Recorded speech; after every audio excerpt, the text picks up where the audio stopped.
now 6 p.m. and the regular session of the Planning Commission of the City of Lancaster, please come to order.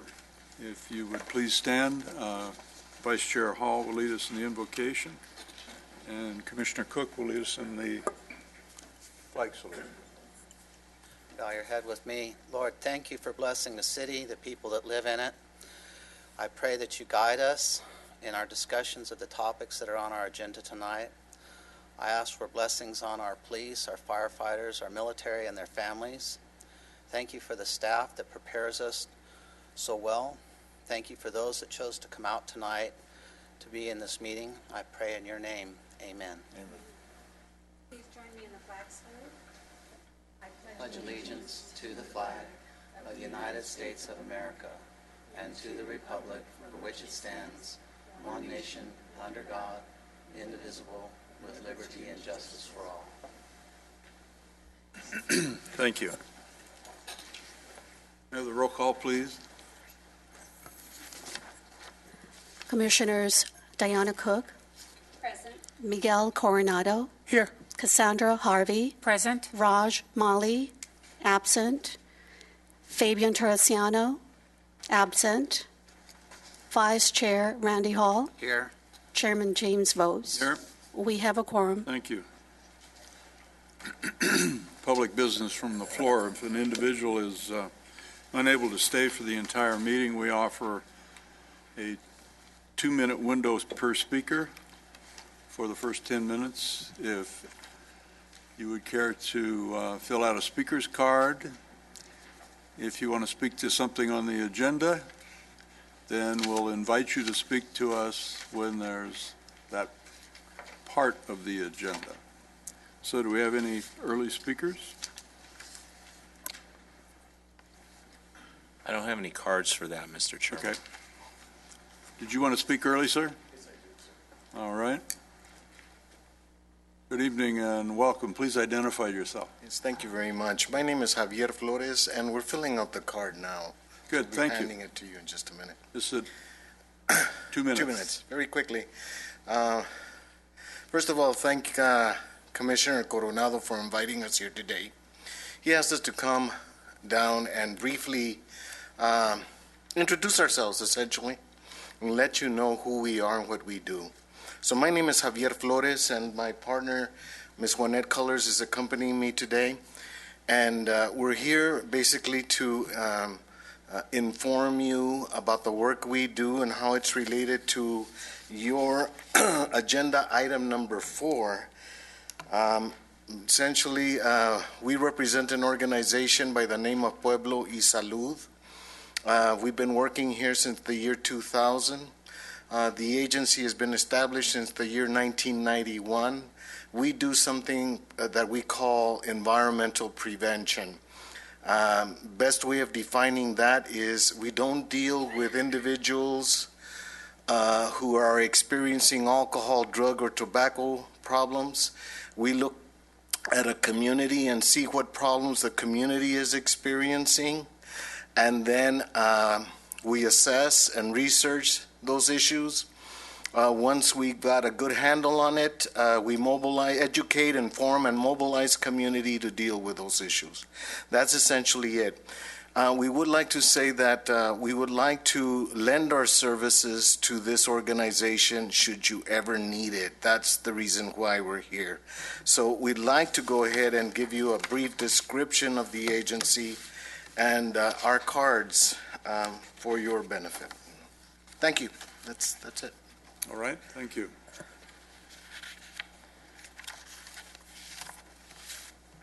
If you want to just handle the city attorney, we'll be all set. Thank you very much. Do we have any other early speakers? No. All right. Then anyone who wishes to address the Planning Commission on any agendized item will be also requested to fill out a speaker's card for the recording secretary, and when the item is called, we'll give you an opportunity to speak. Tonight, tonight we will make some changes in the sequence of the agenda. We have a guest who will be joining us on Skype shortly. So we will take up agenda item number 1 first, agenda item number 2 next, and then we will hear from ourselves and our guest on Skype, as that's agenda item number 5. We'll take that after 2, and then we will pick up the remaining part of the agenda in the sequence that it's listed, if there's no objections. All right, thank you. So the first action item before us is the approval of the minutes of the regular meeting of February 23rd, 2015. Actually, they're amended minutes. I make a motion that we approve the minutes from the last meeting as amended. I second. Thank you. Any further comment? Please vote.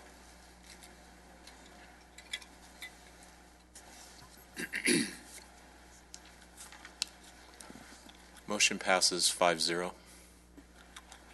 Thank you. The next item is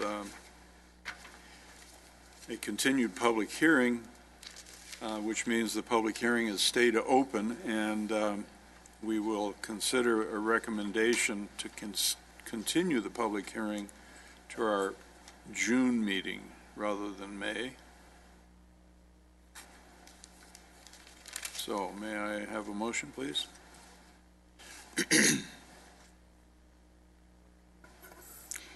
I move that we continue the public hearing to May 18, 2015 of CPU number 14-05. Could we make it to the June meeting? Staff has met with this applicant within the last few days, and based on that meeting and the amount of work that they have yet to do to bring it back, we would recommend that this not go to May. I think it's going to need to go to the June meeting, which maybe at this 22nd? point, if you just make it to the June meeting, we haven't actually voted yet on what that date is. Okay. So, Do-over. yeah, please. I move that we continue the public hearing to the June meeting for conditional use permit number 14-05. Thank you. Second. Thank you. Any further discussion? Please vote.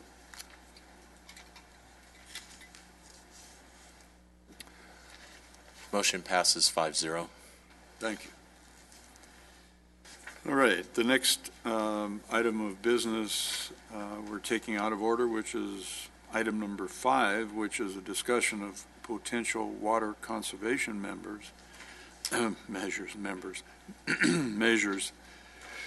for new construction.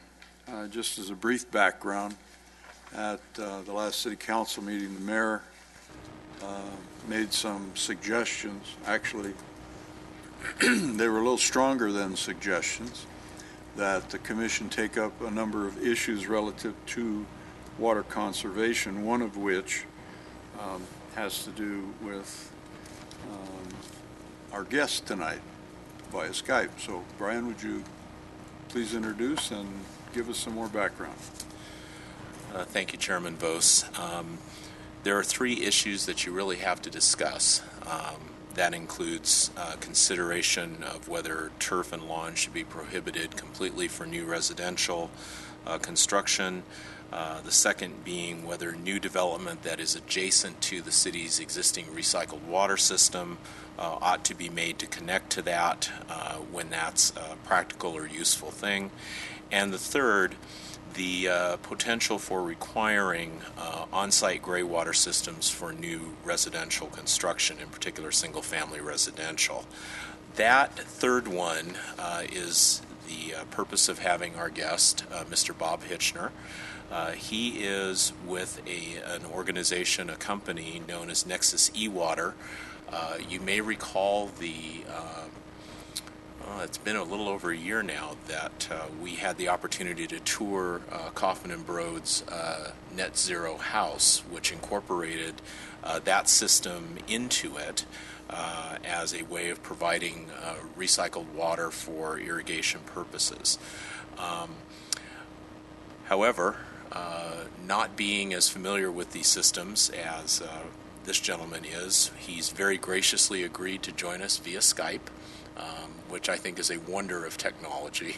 But this will provide to you, as the Commission, the opportunity to ask him questions about these systems. I know that we've already had a couple of things that have been raised as potential questions or issues, but I wanted to give you the opportunity, and him the opportunity, obviously, to respond directly to you as you debate this particular provision.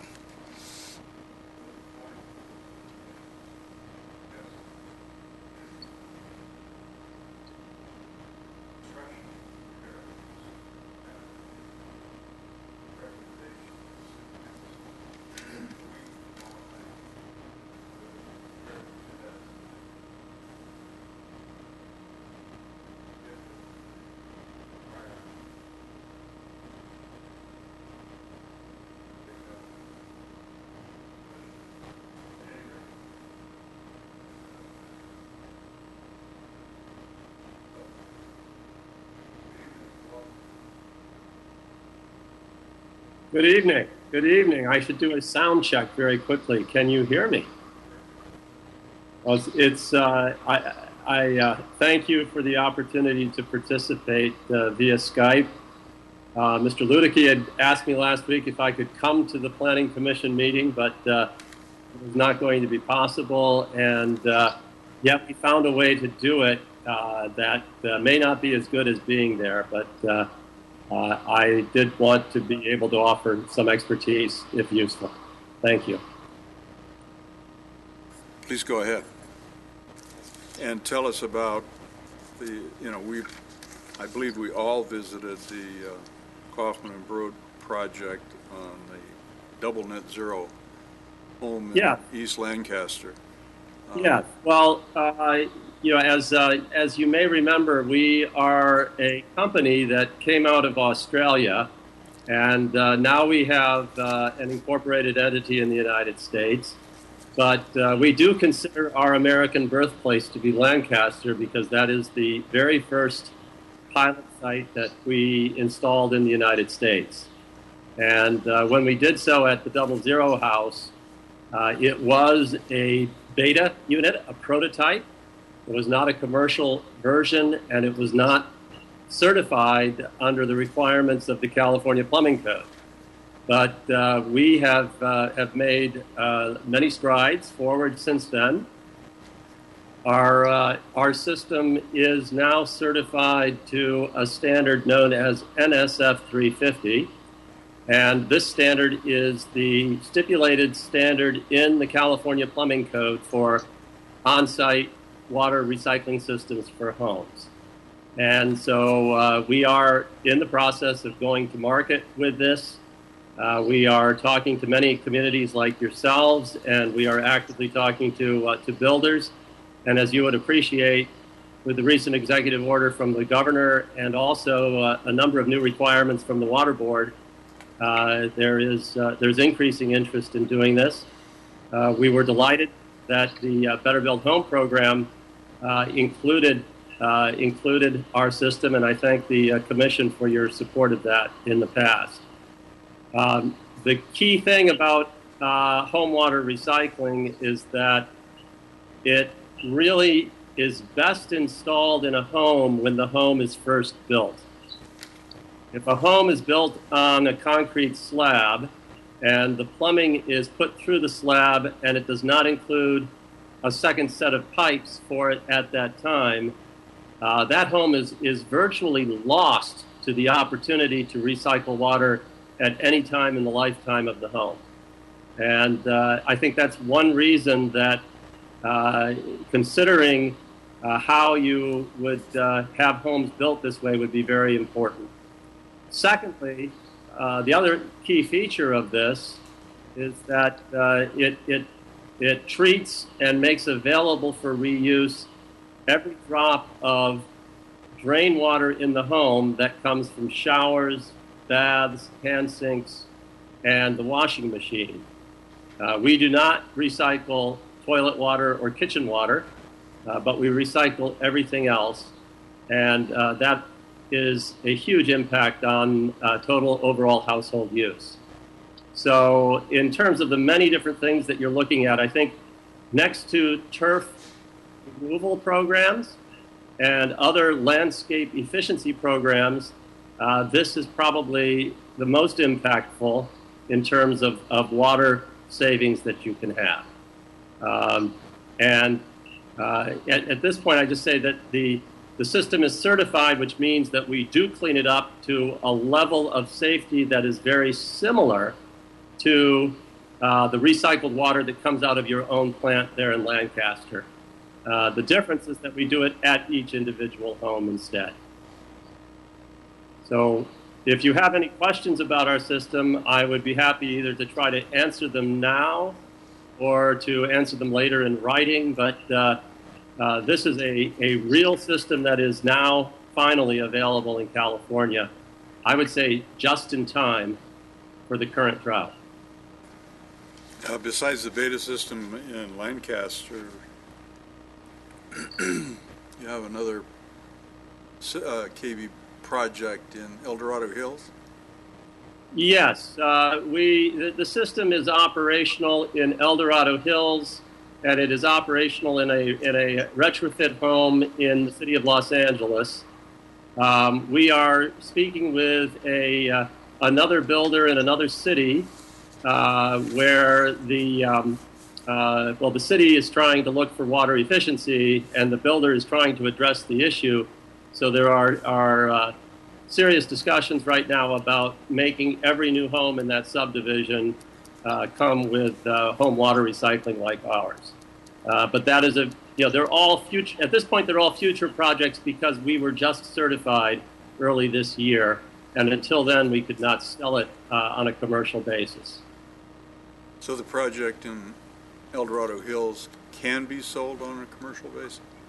The project in El Dorado Hills is not yet available for sale on a commercial basis, but we are speaking with a number of builders about making it usually available as, Mr. Chairman, as an option, not as something that would be available in all homes. There is that one other development that I did mention that would be on the order of 150 homes in the next 12 to 18 months, where it is being considered for inclusion. But it is not yet there, just to be totally clear with you. Could you address the term recycled ready, please? Recycle ready.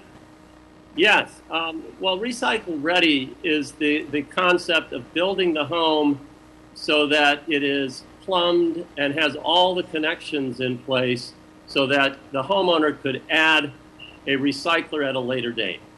It would include building a second set of pipes in the home to bring the gray water out of the home, and it would include bringing the electrical connections and plumbing connections to the area where the appliance would be sited. And so it would be very easy to upgrade the home at a later date by the homeowner. It could be done 3 months later or 3 years later. It wouldn't make any difference. But the home would be built so that recycling could be easily added at any time in the life of the home. It's very similar to the concept, I think, of solar ready, which you may already be familiar with. On some of your literature, I had an opportunity to review your website and some of the material there. You gave some information that how cities that would become recycled ready on a growth pattern of approximately 3% per year over a period of time would generate roughly 50% of all the homes in the community being recycled water ready. However, our particular community has certainly less than 3% per year growth, and it has been much less than that for a long period of time. So some analysis, I think, would have to be done, whether you do it or our staff does it, to look at the potential impact of requiring, at a minimum, recycle-ready for new homes, or the requirement beyond that of recycle-ready plus the installation of the gray water treatment system, and further a distribution system for that recycled water. Yes, Mr. Chairman, I think that I think the analysis should be done for the particular situation that Lancaster is in. And it may be that the impact would be slower. The same level of impact would take longer to develop. That said, there's one other advantage here that might be very attractive to you. One thing to remember is that with home water recycling, whenever a new home is built, that home immediately begins to recycle water. And it doesn't require the extension of purple pipe infrastructure from a centralized plant to a particular part of the city for that home to begin using the water. So the impact will depend on how fast the city grows or how fast new homes are remodeled in a way that they can do it. But the fact that it can work in any part of the city and it works immediately is something else I think should be a part of the analysis that you take a look at there. Thank you. I'm sure other members have questions. I don't want to monopolize them, but I have a number. Anyone else care to chime in here? Hi, this is Commissioner Cook. I have a question about what is the cost, and is there any financial incentives when this comes online? The cost of the, I'm sorry, Commissioner Cook, it was what is the cost of installing this system? Is that correct?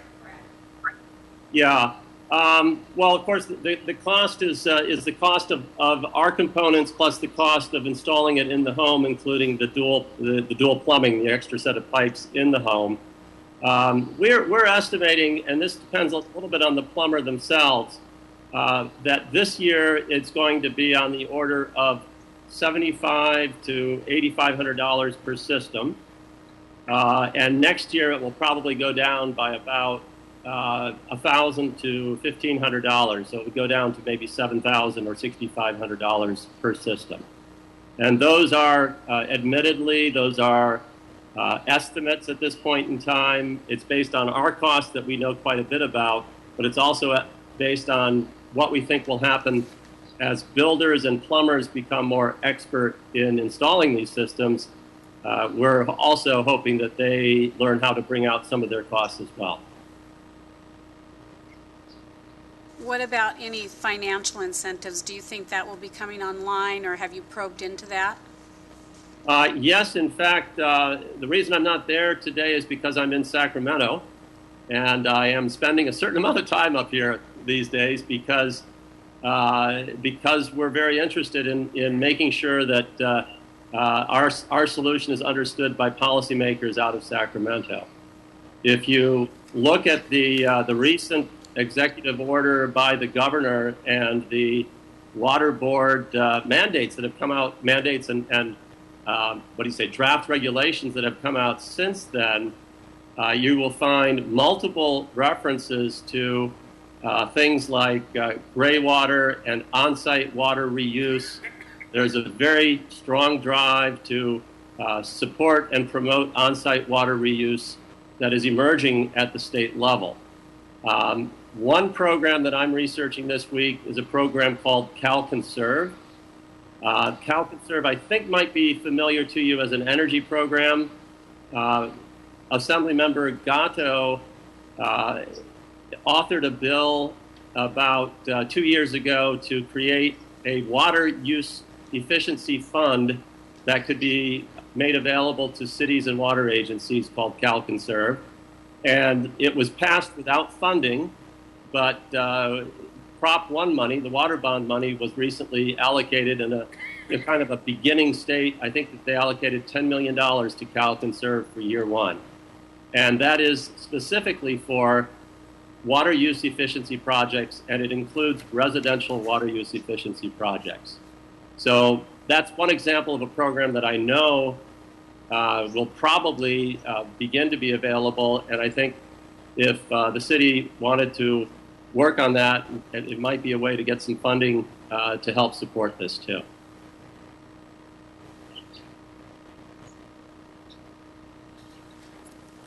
Mr. Hitcher, I met you when we did the Build It Better program. And Yes. I thought that was well worth the time that we put in on it, and the city did eventually adopt it. And I wanted to ask, can you tell us how much water per household this will save? Well, the water that we can save almost depends entirely on the what do you call, the indoor water use of the family in the home. We recycle the gray water that is first used in the home, and so it differs a lot depending on the behavior of the occupants in the home. But a family of four is probably a family of four with kids is probably using about 45 to 50,000 gallons a year indoor that becomes gray water, and it may be higher. And it may be higher at different seasons of the year if they take longer or more frequent showers. But it's probably on that order of magnitude of 45 to 50,000 gallons a year for a family of four. So that's what we are assuming for a family of four. Obviously, it depends mainly on the number of people in the home and how long they take a shower. Well, when we had a presentation from the LA County Water Works District that said that they were charging so much per meter to install, and one of the questions that we had is if we recycled gray water, would it lower the amount of cost that would happen? Is some of the stuff you're pushing for in Sacramento is to try to lower the overall average that the tract of homes that you would be building would use, and would that lower the cost per meter somehow if we could talk the water server into it? Well, I think that one of the interesting things is that the Water Board has they have published this list of all the cities and water agencies in the state with their average daily gallons per capita, and depending on that, they're asking different water agencies to cut their water by different amounts. And probably the biggest differentiator there is, of course, in the case of Lancaster, part of it is the climate, but it's also the size of outdoor landscape. That's one of the biggest users of water. So I think that if an existing home is maybe using 120 gallons per capita daily, if you put a new home in with our system, you're probably going to be down at closer to 60 gallons per capita, or maybe even lower. So you've cut the entire use quite a bit, and that helps the average overall for the community. But you can't look just at water recycling to do it. You need to look also at landscape design and other factors as well. So what you're saying is that it's possible that the gray water recycling that you have wouldn't reach the governor's mandated amount of reduction? In the homes where it's implemented, I think it will definitely meet the governor's goal for each water agency, because I think the highest that they're requiring is like a 35% reduction. So I know that and that's compared to existing homes. So I would be happy to try to show you why I think every new home would definitely come in lower and maybe even substantially lower than what the goal would be. So it does help your average as a community. These would probably be some of the best performing homes in the community. So the more they're built, the more they bring the average down for everybody. And so your system would be part of a overall system, like specialized irrigation for landscaping that's already in place, or landscaping that hasn't been in place but it would be built. So in that 00 home that we toured, they had some sort of underground type of irrigation that your system actually worked. It provided the water for. Yes, that is correct. Our system can connect to any irrigation system that the builder or the homeowner wants to put in place. That's one of the really nice things about our system, is that we don't require big change in irrigation. But I think that KB Home did a great job of demonstrating at the Zero House that our system, combined with drip irrigation and with underground subsurface irrigation, actually was a very efficient way to water the landscape. And you may remember that that home had an irrigation, a watering budget, an annual watering budget that was about 40,000 gallons a year. And many homes in Lancaster are probably 3 times that for their outdoor landscape. So, I think it's the combination. You obviously need to have a portfolio approach, but I think that our solution is a great part of that portfolio. And when new homes demonstrate, really model behavior, model performance, that demonstrates, I think, that the city is trying to, reach and achieve the goals that are being given to it by the Water Board. So it's a positive thing all around. Are there different size units that you provide, or is it a one-size-fits-all? Is the unit modular? You could have different types of components that would do different things, like if you didn't need pressurized watering versus drip irrigation or something like that? Well, we're planning on making many different versions of this as we go forward. But the version that we have now, since we're just going to market, is one version that will be a suitable solution for 95 or 98% of all suburban type homes, Lancaster type single family homes in California. And it will work for all of those quite successfully. Anything for multifamily homes, like apartment buildings, or anything on the drawing board? We as a company are very interested in it.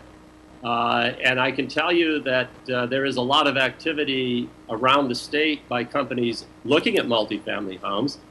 One of the reasons that we decided to go after single-family homes first is, first of all, because there's such a large number of them. But second of all, it's because the pathway to the market, the requirements of the market were very clearly defined inside California's building codes.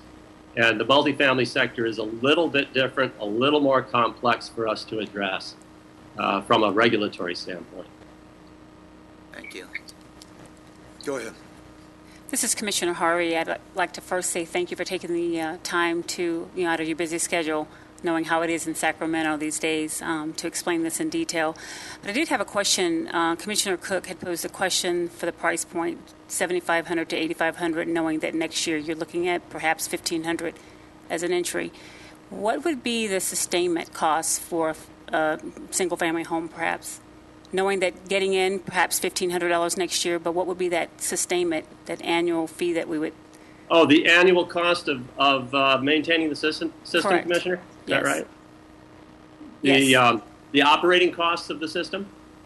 Yes, including Yeah. filters, because I know it has to be able to filter a certain particulate. So just what would a homeowner expect to pay on an annual basis?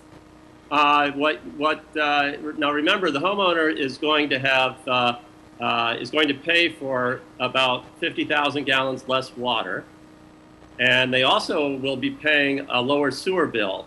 Now, I before everybody says no, that doesn't happen in Lancaster, I worked with your city staff to talk to Sanitation District, and there is a rebate available for households that have a low flow of sewer. And they would be able to save I think, about $180 a year on their sewer bill if they qualified for the sanitation district's rebate, which I think is very likely. Which is interesting because that's almost exactly the number that I'm about to tell you, Commissioner. It's only a coincidence, but the annual operating cost of the system is about $200. And that includes power consumption of about $50 to $70. And then we have, there are 2 consumable items in the system that need to be replaced about once annually.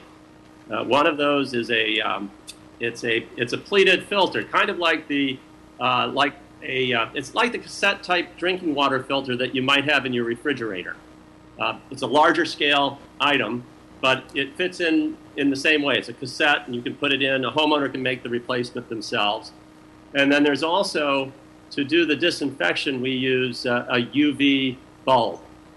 And the UV bulb definitely needs to be replaced once a year.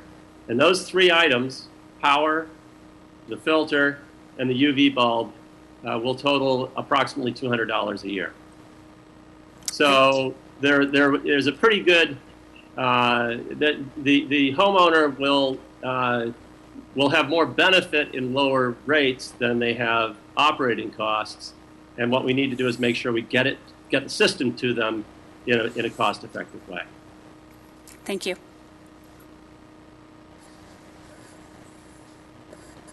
Your website, and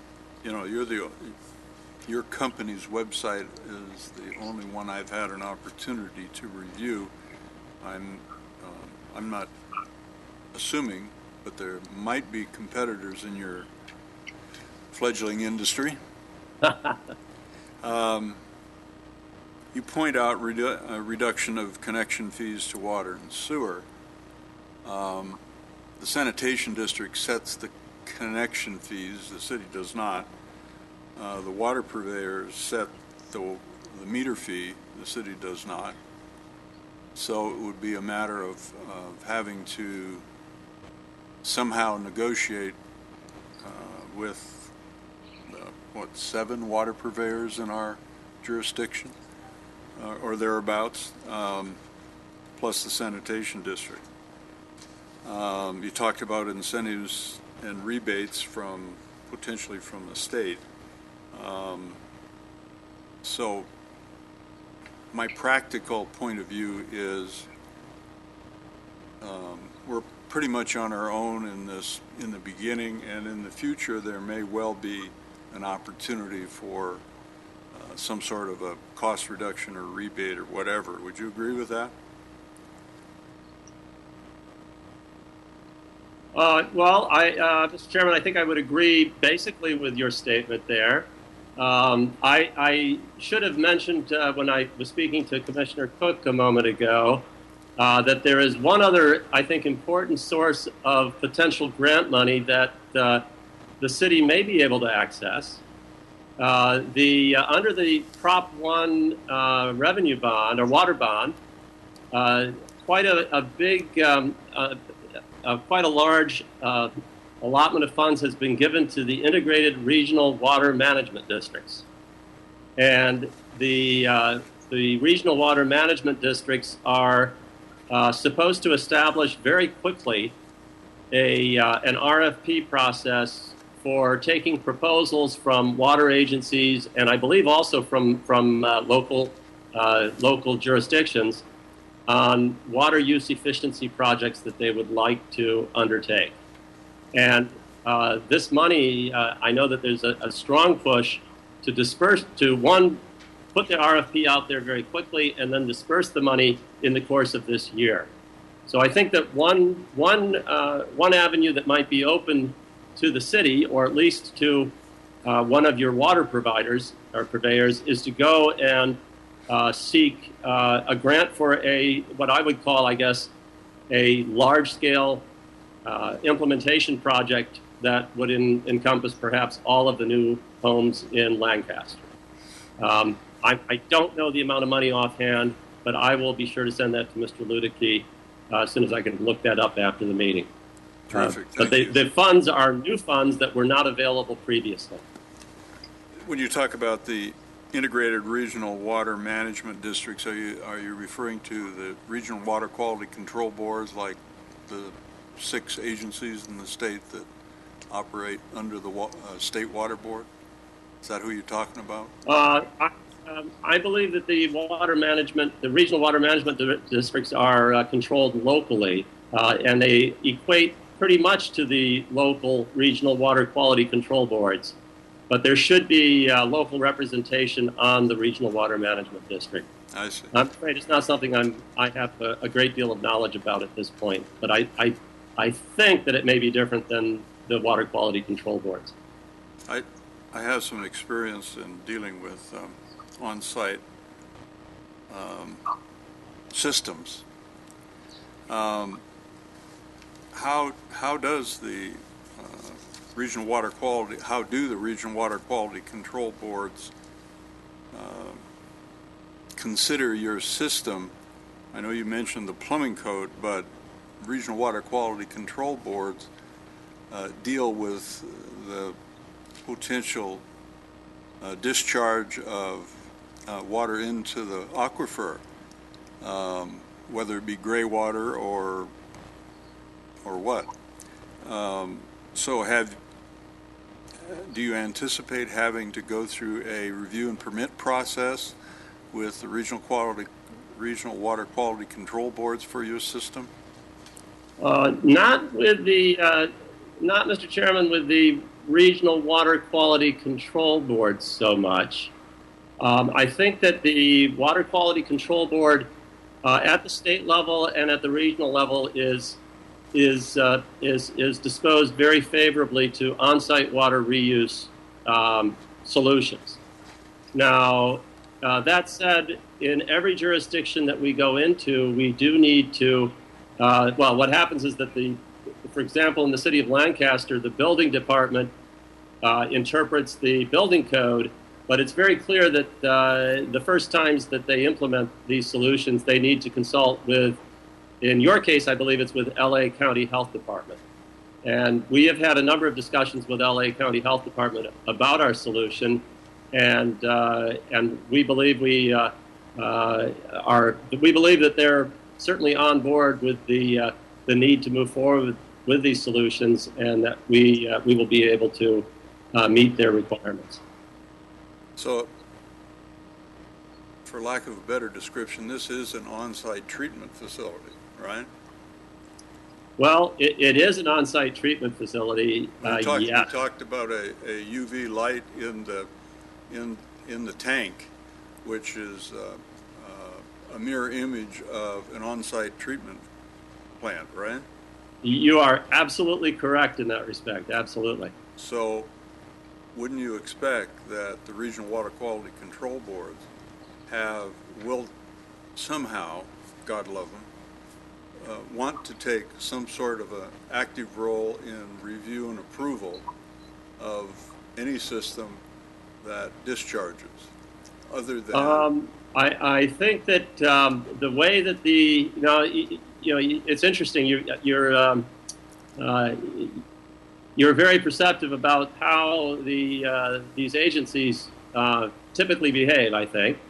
Now, we've had many meetings with the Water Board at the Sacramento level, and we have spoken with the Regional Water Quality Control Board, the Lahontan Board, I think it is, which I think is your local board. It is, yeah. And they are, I would hazard a guess to say that they are definitely approving of our type of certified solution.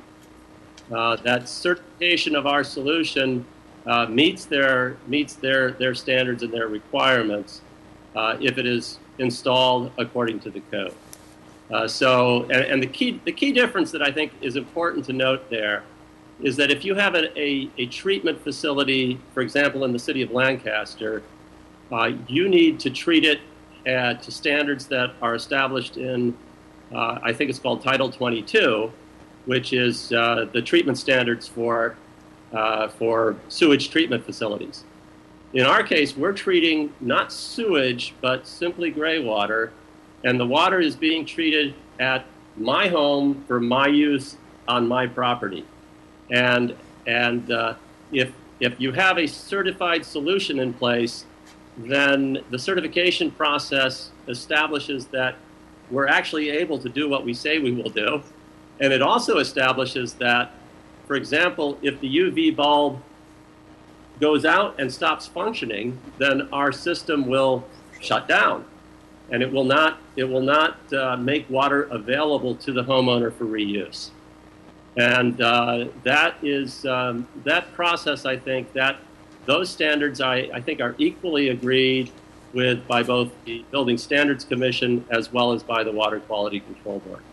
It's interesting that different regional water quality control boards manage their permit process differently. At least that's been my experience between Lahontan and Los Angeles. However, very interesting. Yeah. I'm just concerned that, well, first of all, if this type of a system is mandated in future subdivisions and future developments, I'm sure we would have to address it under CEQA, and that then gives the Regional Water Quality Control Board an opportunity to comment and to give their input, just like a lot of other agencies like to do. So it gives me an uncomfortable level of concern, is all. So that's why I'm asking the questions. I'm not trying to put you on the hot seat here. However, they're concerns I have, and it's only from a lot of experience, and not a lot of it was very pleasant dealing with Regional Water Quality Control Boards. Well, I will defer to your experience on that matter, Mr. Chairman. I hope that my experience will be different. I hope so too. Anyone else have any questions or comments? Anyone? Well, our 15-minute discussion has turned into 40 minutes, and we appreciate you taking the time to share with us tonight. Thank you very much. And I'll be in Sacramento tomorrow, so I may ring your phone and have a further discussion with you, if that's all right. There we go. All right. I'd be very happy to do so. All right. Thank you for allowing me to participate in this rather unusual way. And I'll tell you, it has worked out. I'm able to see you, and it has worked out much better than I imagined. I hope it was useful to you. And I will be happy to answer further questions if you wish to give them to Mr. Ludicky. Very good. Thank you again, sir. Okay. Thank you very much.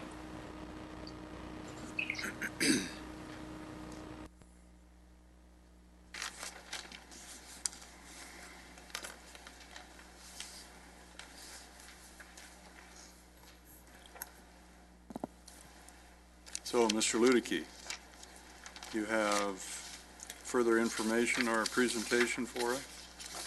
I'll go back to the other two items.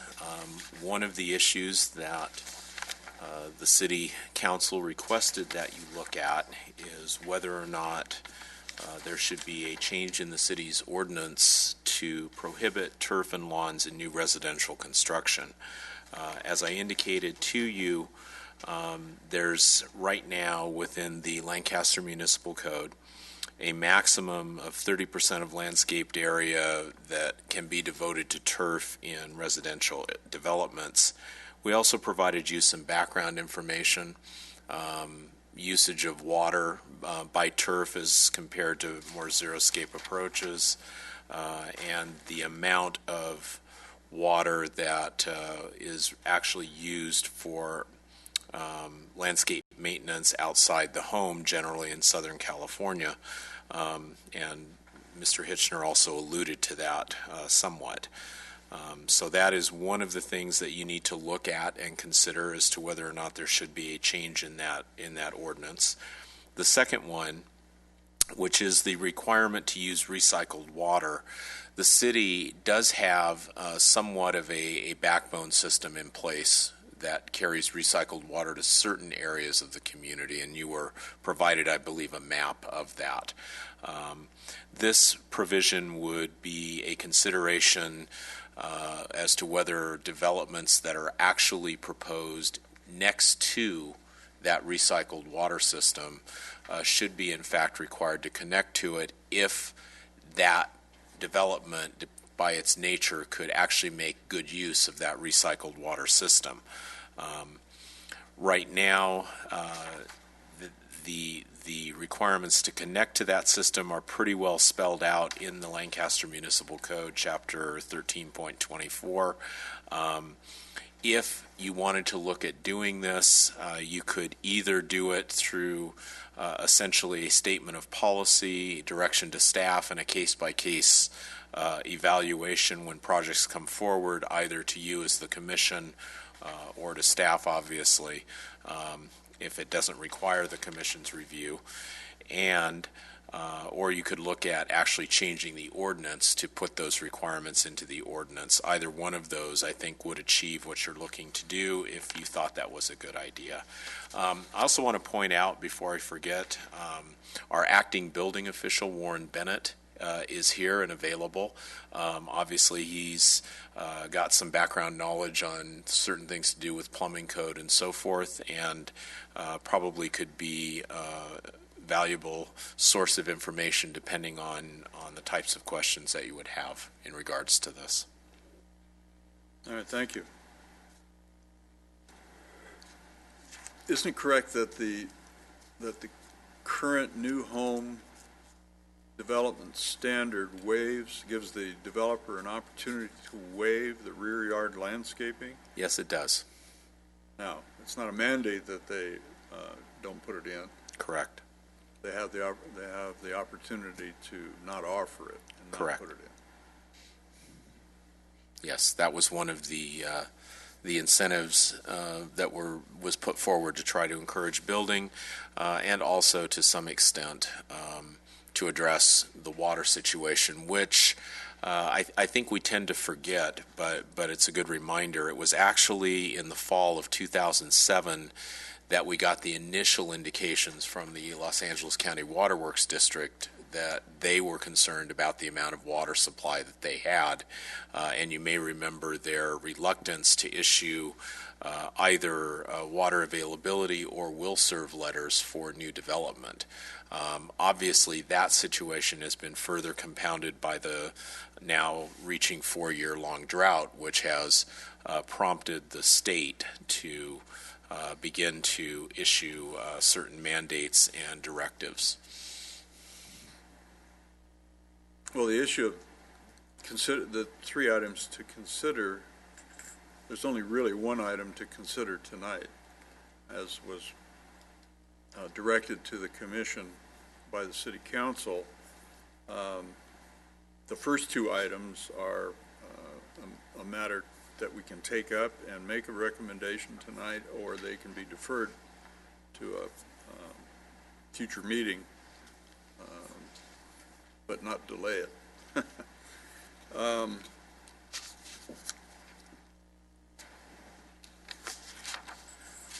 have some questions and I'd sent you an email, Mr. Lukey, and asked you to determine if, it's kind of last minute, this whole thing has really been on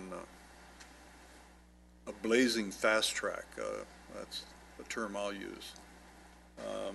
Asked about the number of water districts within the city's jurisdiction, and I guessed at 7. I think there's 5 or 6 between the mutual companies and the primary purveyor, which is LA County Waterworks District, and there's others, right?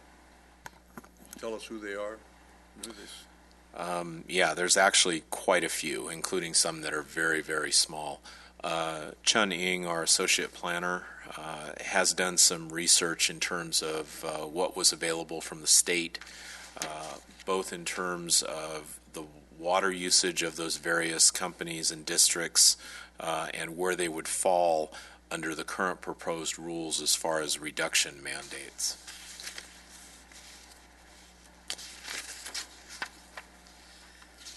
Good evening, Commissioners. The conservation mandates are tiered, and they're in 9 tiers. And where the water district would fall is dependent on historical usage of what they call residential gallons per capita. And we have 3 water districts within what they call urban water districts, and that's water districts that serve either more than 3,000 persons or 3,000 or more acre feet. The water districts that fall in that category is LA County Waterworks District 40, Quartz Hill Water District, and California Water Service. California, you said? Yeah. Based on the information provided by the state in terms of usage, they would all belong in Tier 9, which would result in a 36% conservation reduction. The smaller water districts would be assigned to conserve 25% as opposed to 36%. So that's across the board, 36 for the majority of the water purveyors within the jurisdiction of the city of Lancaster. Predominantly is LA County Waterworks District,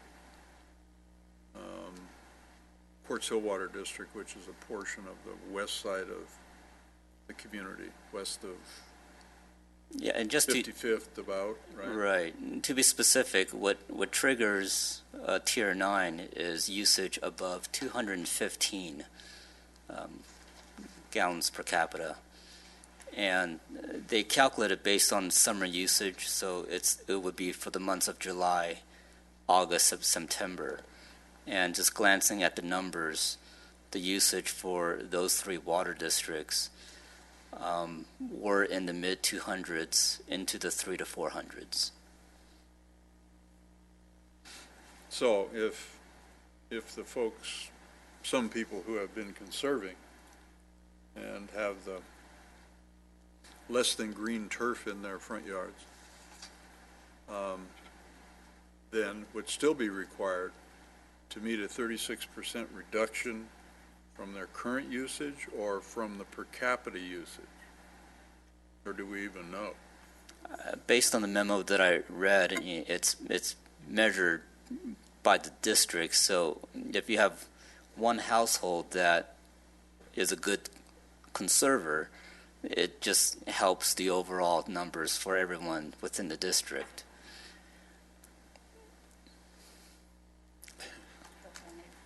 Go ahead. Go ahead. No, I was just commenting that it sounds as though it is a collective as opposed to per household.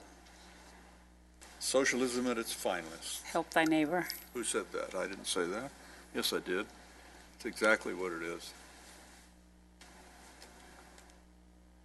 Dumb it down, folks. Dumb it down. Well, I read today in the LA Times that State Appeals Court rejected the argument for tiered billings as a method of conservation. Now, I would imagine that the water district or the city involved, San Juan Capistrano, whatever it was, anyway, someplace down south, will likely appeal, but it seemed like an interesting ruling at the time. So for us to take a position when all these things are flying around, I mean, if I understood Mr. Was it Hutchison? Hitchner. Hitchner. God, I can't read my own writing. Indicated that the system met the state plumbing code requirements. However, it's still not in a position to be marketed and sold and installed. That'd be about right? I gathered that from the answers that he gave, yes. So if we made a recommendation to mandate a system that is yet unavailable. To what end? To what good is that? Yes, and That's not a question to you, it's a question to us. right. Let me add one other thing, and he alluded to it, and it's actually been the subject of the conversation that has gone on for several months between Mr. Hitchner's company and the city. And it is actually contained, as those of you who are in the committee with the Better Built Home, it is actually contained within there. He really has been asking whether the city would be willing to mandate the dual plumbing system. And it makes a lot of sense when you look at it from his point of view.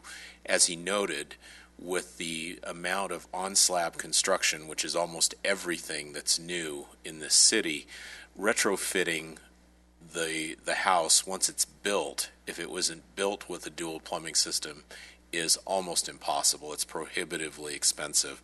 So he has asked in the past whether the city would be willing to consider that as kind of a step towards these types of systems, because once you have the dual plumbing in place, you have the capability of putting it in much more easily. I do not know what the cost of just double plumbing a system in a typical house is. I apologize that I don't. But because he brought that up again, I thought that might be worth just reiterating. The website pointed out approximately $3,000 was the guesstimated cost. And, frankly, I'd be quiet now. Go ahead. I just had a question, just for my own clarification. I thought that, well, I was left with the impression that it's best installed when homes are first built, so new production. So, having said that, looking on the horizon, if you will, if we had a crystal ball, looking at what new production is coming our way, is that what we're trying to get in front of? Is that the purpose of what we're here to do tonight? Well, all of the things that you were asked to consider by the City Council are all relative to new construction. They didn't ask you to look at anything that involves existing development. So yes, that's exactly correct. So having said that, so are we to perhaps impose on new builders at a minimum recycle ready? I think the City Council is awaiting what your deliberation and recommendation is. The message I got, Commissioner, was mandate the requirement for gray water treatment on every new home built in this community. That's what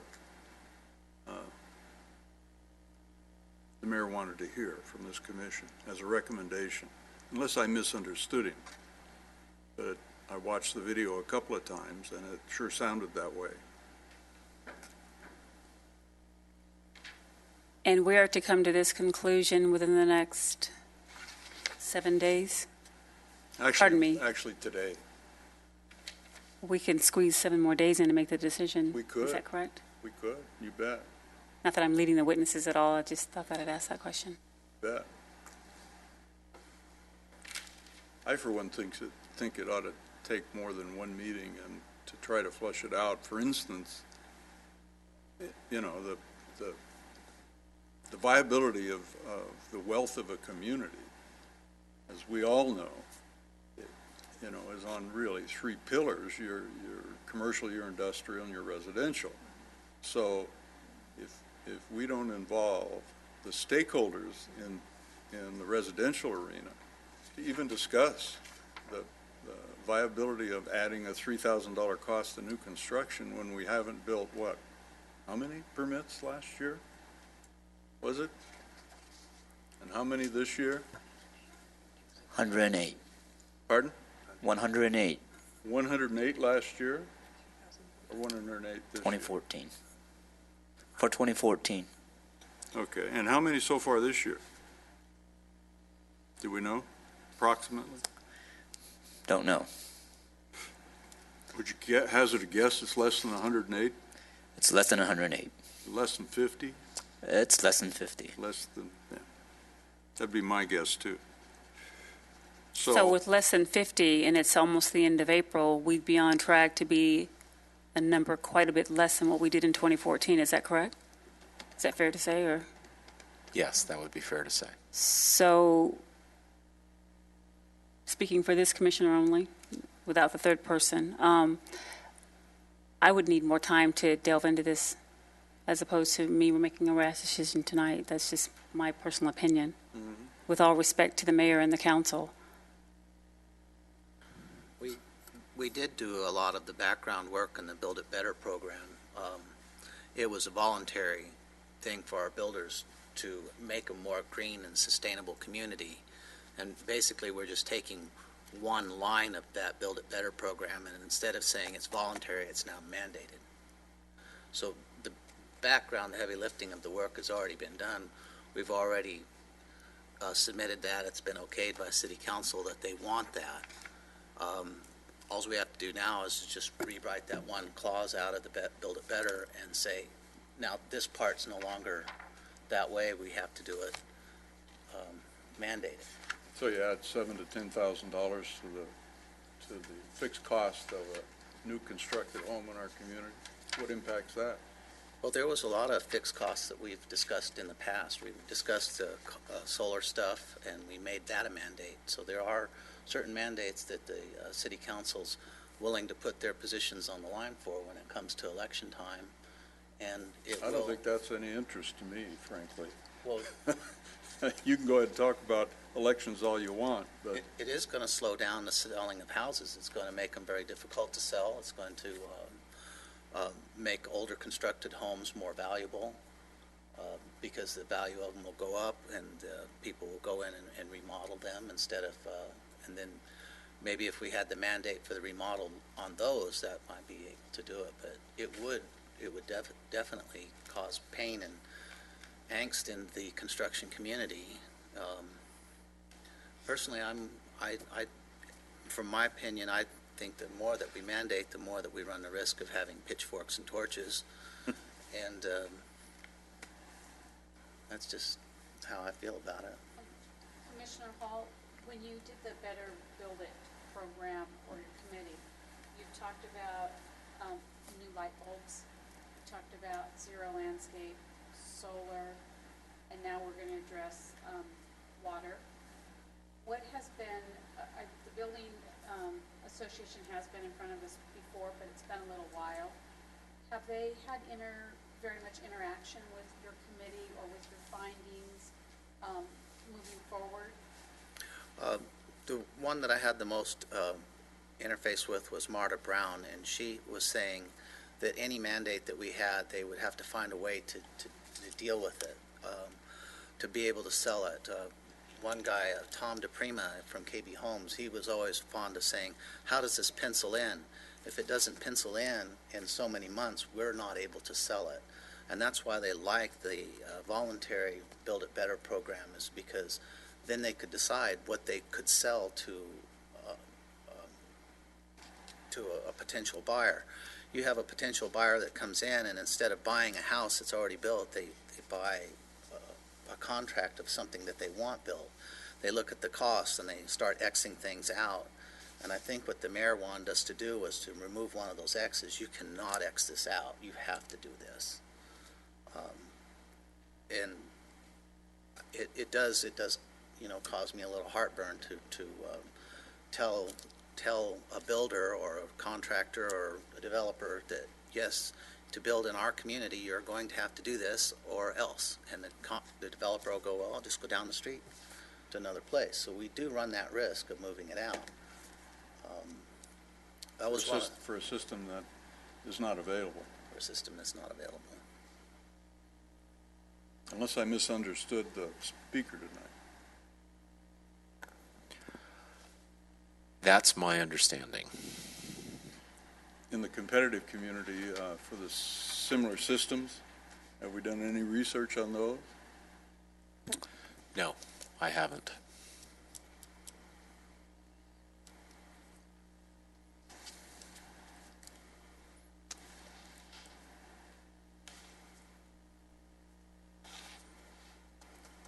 Do you think, though, that we could do the landscape one? I mean, I don't think that Well, the- developers would be upset about not having to put in yards. You can, we can do anything that this commission has the authority to do. However, there, you know, the direction as I heard it was to bring back a recommendation on the third bullet point. You mentioned Tom DePrima talking about if it doesn't pencil out, he can't sell it. Well, he's no different than any other marketer of any product, whether it be a new home or anything else. If the homeowner, potential homeowner, as I understood him to say, and other developers that I personally have worked with through the years, if they're unable to convince a homeowner of the return of a extra benefit, as they would market it, whether it be upgraded carpet or window coverings or a pool in the backyard or whatever it turns out to be, they can't see a return in a period of time, they will not buy. From the numbers I heard tonight, even at $7,500, and you're saving approximately $200 to $300 a year in water consumption cost, unless I misunderstood that, it's going to take you 40 years to get your money back. Now, LED light bulbs are what, 28 years? So, let's see. Do the math.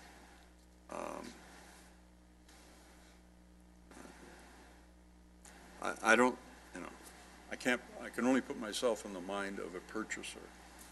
I'm not a new home buyer, but if you all were, how would you consider having to expend that kind of money as a requirement in our community as opposed to going down the street, as you pointed out? I just posed the question. Well, I'm certainly a proponent of smart growth in this community, and more specifically the city of Lancaster. And if we are to make a fair and equitable evaluation of this in front of us, it does state that we need to consider cost, identification of the stakeholders, and, make considerations for the necessary code changes.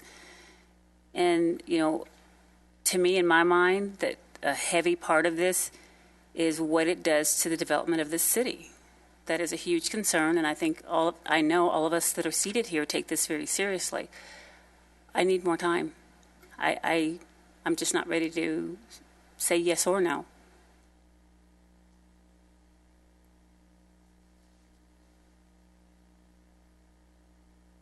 Anyone else care to offer anything? Well, the Build It Better program did take us several months to bring forward, and it did seem simple compared to this. Well, as you pointed out, and correctly, this is one element of the Build It Better program. Yes. And, it's an option. It's never been used, as far as I know, because there isn't a system that you can permit and install. I don't know. Do you think the council would be interested in entertaining the idea on a volunteer basis, as you've done before, rather than mandated? There isn't really any major numbers of building going on now, but we do have to promote and protect ourselves for the future, and we're lining ourselves up. I don't see a lot of building, like I said, going on now, that even if it was mandated, that it would sell, because there's nothing really going on that way right now. Not in big numbers anyways.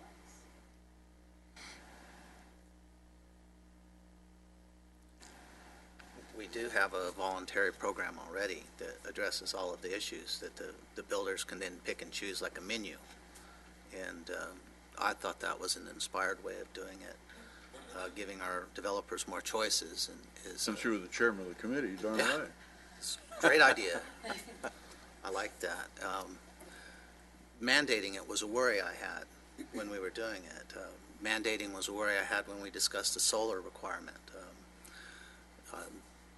it's just one of those types of things. It's a viewpoint that you have of the world. You look at the world a certain way. Some people are going to want these things on their houses and will spend any amount of money for it, whether it pays back or not. To force everybody into your viewpoint is going to be a tough shoe to put on. I mean, it's going to drive business away. It's going to drive development away. It's going to do a variety of things that are going to be negative for our community. I'd be interested to hear, and I know staff has prepared this, Ms. Cantrell has gone to the trouble of evaluating the cost, the fee cost of building in our community, of building a new home, whether it be a tract home or a custom-built home or whatever. Could you share that with us? Good evening, Commissioners. Currently, for an average-sized single-family home, the city collects approximately $13,000 per home in fee revenue, and that goes towards both building plan check and inspection fees, as well as all of the other impact fees that the city assesses, as well as the fire district fees. Approximately $8,500 of that is specifically for those city impact fees. And that's the incentivized rate, because currently most of the tract development falls in that incentive category. So if it wasn't an incentivized rate, it'd be more on the lines of about $11,000 to $12,000 just in the impact fees. And that's the current booked fee. Now, wasn't there a incentivization program to reduce that fee by a certain percentage? So correct. Without the incentivized rate, which is 25%, the fees are around $11,000 to $12,000. I think it's like $11,500 somewhere around. It's only the city. That doesn't include sanitation district. Correct. Waterworks district, whichever Correct. one it might be. Right. School fees. Right. High school district or elementary district or a combination thereof. Correct. And? Yeah. And? And. Let alone the cost of the land, let alone the cost of providing the infrastructure which we require as a standard condition. Right? Yes, that's correct. The base and paving and curb and gutter and sidewalk and trees and yada, yada, yada, on and on and on. Yep. So, I know you guys haven't gone through this process lately, but to come to a number of what it costs to produce a lot, just produce a lot, you haven't built a house on it yet, is well in excess of $50,000 without buying the land and without building anything on it. So we want to add potentially $7,000 to $10,000 to that cost. It's a huge number. It's a huge number.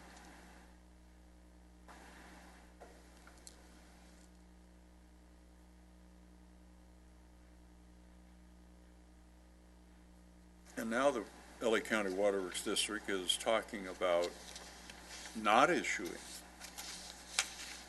meters, not allowing any hookups.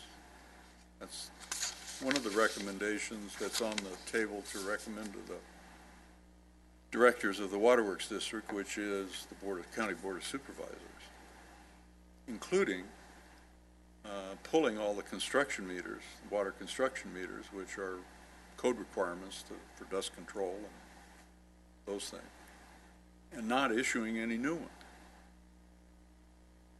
You think that's a distinct possibility that the Waterworks District would do that? No, I'm asking anyone who'd like to respond. Well, if I were in their position and I was faced with a 36% cut in my existing use, I'd certainly consider very carefully how much new use I'm letting out. I'll leave it at that.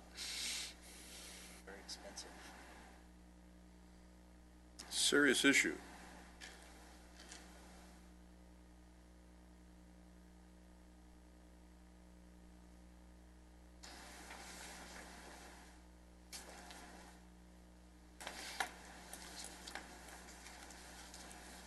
Well, if you folks are willing, we can take a week's time and have another special Planning Commission meeting next Monday and potentially come to a recommendation at that time. That'll give us and staff another week to do further research, possibly allow stakeholders to get engaged, which at this point have not been, at least to my knowledge. I don't know if there's been any interaction with any stakeholders in the community, whether it be homeowners or whether it's building community, whomever. Does that seem unreasonable? Seems reasonable, sir. And my calendar is open for next Monday evening. Me too. Ms. Cook? I have a conflict. You do? I have a conflict. We could still have a quorum if there are the other two commissioners. We would if Show up, Mr. so. Molly and Mr. Terracciano were available.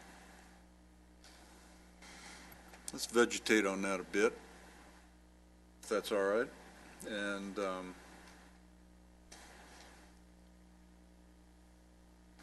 We could still make our deadline if we were to do that. No later Yeah. than next Monday. Or Yeah. Sunday is open for me too as well. yep. We don't have to meet on, well, Monday is probably best, so that's probably best, yeah.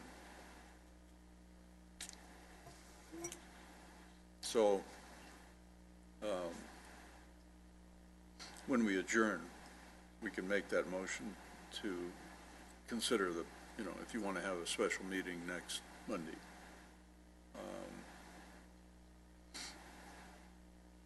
You can't meet in the daytime, right? Define daytime. Daytime being, like 2 or 3 o'clock. It depends on if I'm in one of our southern LA offices, but let me know and I can try to move my schedule. You can, Yes. probably. 4 o'clock, Pardon? 3, 4 o'clock. 3 or 4? It's possible. Possibly. 6 would be good. We may be able to do that then. All right, let's just think about that and hope, unless there's anything further to talk about on this matter tonight.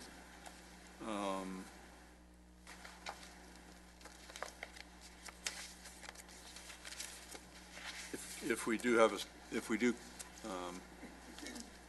take this matter up in a special meeting next Monday afternoon, does staff have enough information and direction to do initial conditional research, any additional research, I should say, not conditional, additional research?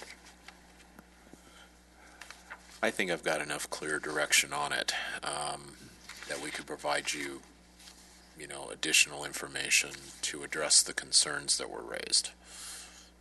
And I think they really, quite frankly, just revolve around cost and market viability if there's a mandate.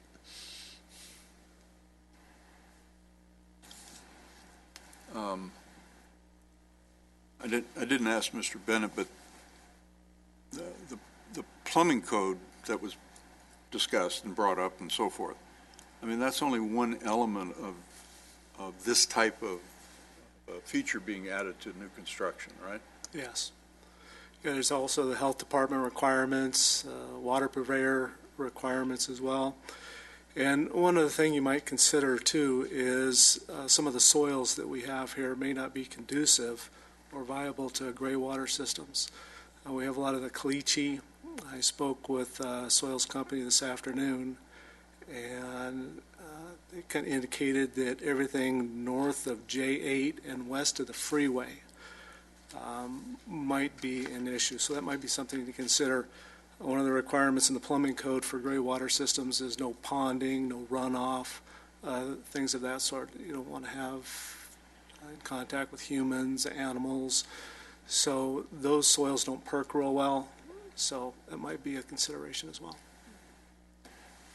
And north of J8 and west, on the west side of the community is where the majority of new development has historically taken place, and where we have a substantial number of approved tract maps. Yeah, Pacific Communities is up in that area. They're a developer right now.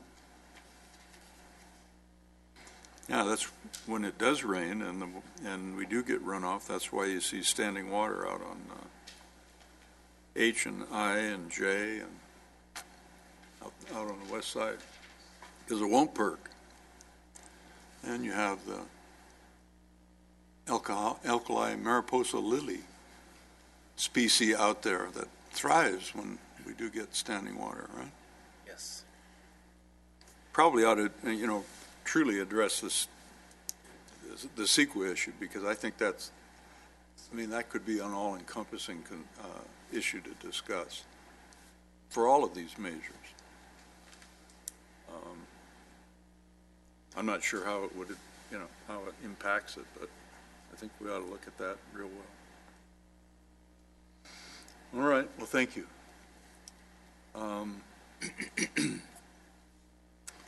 Okay. You guys want to take a break for 5 minutes, or do you want to carry on? Carry on? Carry on. Carry on. All right. So we'll go back on to new business, the next new business item, which is item number 3, which is potential earthquake-sensitive shutoff valve ordinance. Mr. Luedeke?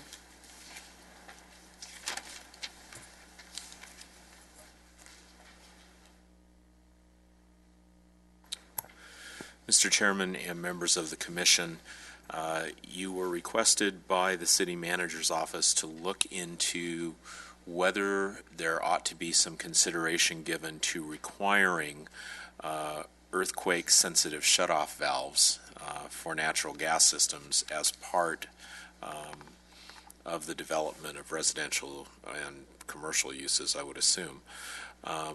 We provided you some background information indicating the different types of valve systems that exist to try to address issues where you have leaks or similar things. Obviously, earthquake-sensitive ones are designed to work in a seismic event. The idea is that you get enough shaking, the valve automatically shuts off all gas service into the building. One of the drawbacks of that, of course, is that they have to be reset. You have to relight pilot lights. If you were to have aftershocks, particularly if they were large enough, you could have that valve shut off again. The Southern California Gas Company actually uses different approaches now. They use automatic excess flow valves. Those have some advantages and some disadvantages, as do all of these particular devices. We went over a little bit of this in our study session that you had a week ago. Warren Bennett, again, I think is probably our best resource on this. He's done a bit of research and talked to a number of individuals regarding these particular devices, and we've provided you, as I said, some of the pros and cons of each of these. It's really the opportunity for you as a commission to ask questions and provide a recommendation back to the City Manager's Office on what you think is a proper course of action. Thank you. Anyone? Our plan here for tonight is to make a recommendation on whether this is a requirement for all homes in Lancaster, all buildings in Lancaster, or just new construction. Well, I believe that it was directed initially at new construction, but if you felt that it was something important enough, you could look at a retrofit type of situation. There's obviously good and bad to that. One thing that I would add, and Mr. Bennett, I think, can probably address this also. I think it's worth looking at. One of the discussions that we had a week ago was that in the event, particularly of seismic activity, that one of the greatest sources of leaks that occur in natural gas systems is where you have toppling water heaters. Now, code does require, obviously, that new installations of those be properly strapped and secured, but we do have situations where you don't have that in existing development sometimes. So one of the things that we might want to consider doing is, right now the city does, when they go out and do other types of inspections for permits in a residence, Warren, if I remember correctly, you do check fire or smoke detectors and carbon monoxide detectors. Smoke and carbon monoxide. You're right. And this would be one that you might want to consider adding to that, because that really does do a good job of starting to address one of the major sources of gas line rupture and subsequent ignition and fire in those kinds of situations. If I could just add quickly to that, I do know that code enforcement, when they go out, actually any residential property, but certainly when they're doing the residential rental inspections pursuant to the Lancaster Municipal Code chapter, the seismic strapping and the TPR valve and so forth, the carbon monoxide detector, et cetera, those are absolutely things that they look for, and we're pretty vigorous in enforcing that for this very reason. Thank you. So, Go ahead. so basically, we could just add on the gas valves onto our rental thing, and we, instead of having smoke detectors and carbon monoxide and strapping on hot water heaters, we could then have the gas shutoff valve or the low flow valve, and that would just be one extra thing that we could add in there.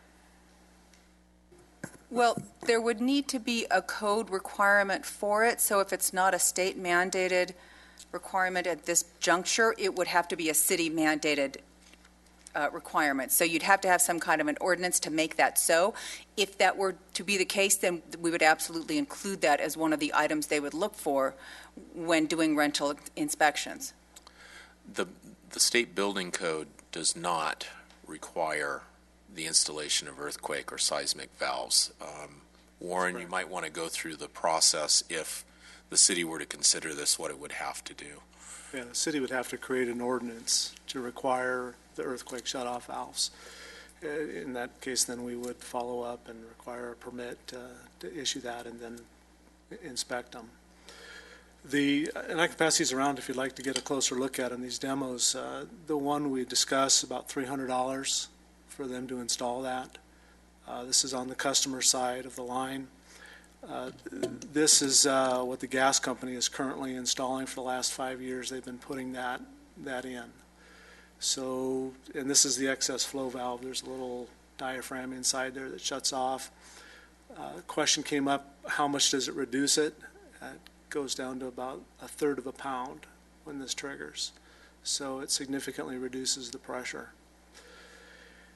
And then the question came up with regard to the cost of earthquake strapping. I called a couple of local plumbers, and I stopped by Home Depot to see how much they charge for the straps. The straps are about $20 for the kit. And the plumbers, talked to two plumbers, one said about $75, the other said about $100 to install them. That included the cost of the strap to do it. So those were some questions you came up you wanted some research on. Mr. Bennett, was that 3 straps or 2 straps? The code requires 2 straps on the upper third of the water heater and on the lower third of the water heater, so it'd just be the 2. And we don't currently inspect for strapped water heaters? Only if the water heater's being changed out. If it's being changed, then we look for it. It's not in the rental inspection. I know they get upset if you have a screen that has a hole in it, but they don't look at a strapped water heater. Yeah, that's a little different on the rental side, where the code enforcement officers go out and do pre-inspections. From the building department standpoint, we don't do that. All we look at is what their permit was for. And just as a side note, the city of Los Angeles, who currently has an ordinance for earthquake valves, they only require them if the permit is in excess of $10,000. So if it's a smaller job, then they don't require it there. So they do take into consideration the cost of installing it. So if you're putting a water heater in the city of Los Angeles as an example of the highest priced water heater installed by a plumber is about $800. Yeah, so they wouldn't require you to put an earthquake valve in at that point. If you sell the property, then they would, but from what I understand, is once the valuation hits 10,000, that triggers the requirement for the earthquake valve. So a home improvement with permit would have to exceed that amount Yes. in that jurisdiction. Yes. Thank you. So if the water heater tips over, it pulls the gas line out, and this valve here is supposed to shut it off. One completely shuts it off, one slows the flow down. One's $300, and they're both about $300 to install. I would think so. The gas company installs this already on the newer homes. There is a aftermarket version that goes on the customer side, and prices are probably comparable. So would, in your opinion here, I'm asking, is if we do the $100 fix on strapping the hot water heaters, would we have a similar effect if we put in than we put in the valves? I think, like the gas company, I think the major concern is with the toppling of water heaters. The one gentleman I talked to said that was what started the fires. Water heater would fall over, the gas would leak, the pilot would then ignite the gas, and that's what caused a number of the fires. Something else to consider is that after the Northridge earthquake, it took them several days, in some cases weeks, to get back to light pilots. So if the homeowner's not familiar with the system, how to light it, they may have to wait in order to get their service turned back on. That's what the automatic shut off. And also the gas company, in a major event, they won't charge you for that, but if it's a nuisance trip, they'll charge you to come. It's like $79 or $80 to reset it. So the COSO valve you have there, what's it typically set at? The magnitude of a ground movement, do you know? I don't know. I can give it to you, you can shake it a little bit and see. Yeah, very technical, right? So, Chairman Bose, we were tasked with doing earthquake-sensitive shut-off gas valves, but now all of a sudden we've come up with this new information that strapping hot water heaters would be a better way to go, or a cheaper way to go. I'm not sure which. According to our expert here, strapping the hot water heaters may be all that would be required to make this happen. And is that the direction we were supposed to give? I mean, it's completely different than what we were assigned. Well, in this particular case, it was a request of the city manager to consider the requirement of having that or a similar type of a device installed. So the directive came from the city manager's office. What its source is, I have no idea. Because to me, I would like to see the inspection of the rental units, of the different permitting that we'd have to do if they had to walk in and looking at, a smoke detector, a carbon monoxide detector.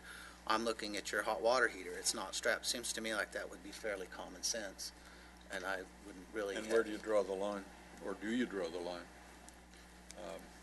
Does the dog have a license? Are the kids well fed? I hear what you're saying. Well, I mean, from a building official's point of view, there are, my guess is, I'm not going to put words in his mouth, but there is a myriad of issues that code requires to be constructed properly. Whether they are constructed properly and whether those interactions take place will cause a great deal of consternation in the community, my guess would be, if the imposition of where do you stop, where do you start? I agree. Strapping the water heater is probably one of the most important things you ought to do. It's kind of like making sure the house is bolted to the foundation, you know? Which is, you know, hasn't been a requirement for very long, since the 50s, I guess. Right, wasn't it? Late 50s? So, anyway, I don't know. So this was manufactured locally in Lancaster? Yes, it is a company right over here on H8 and right around Division. And those also, any of those earthquake seismic devices have to be registered with the state, and they are.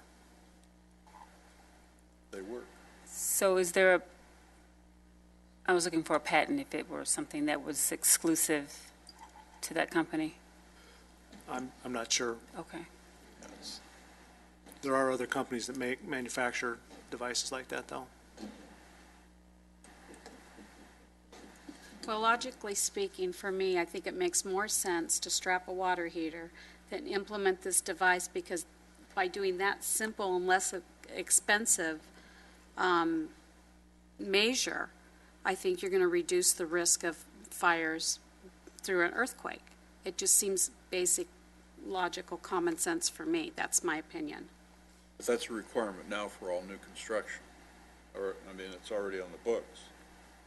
As they go out and inspect for any permit, you can add that on at this point. That's your request or your requirement, right? Yeah, if there was an ordinance that directed us to do that, then yeah, we would do it.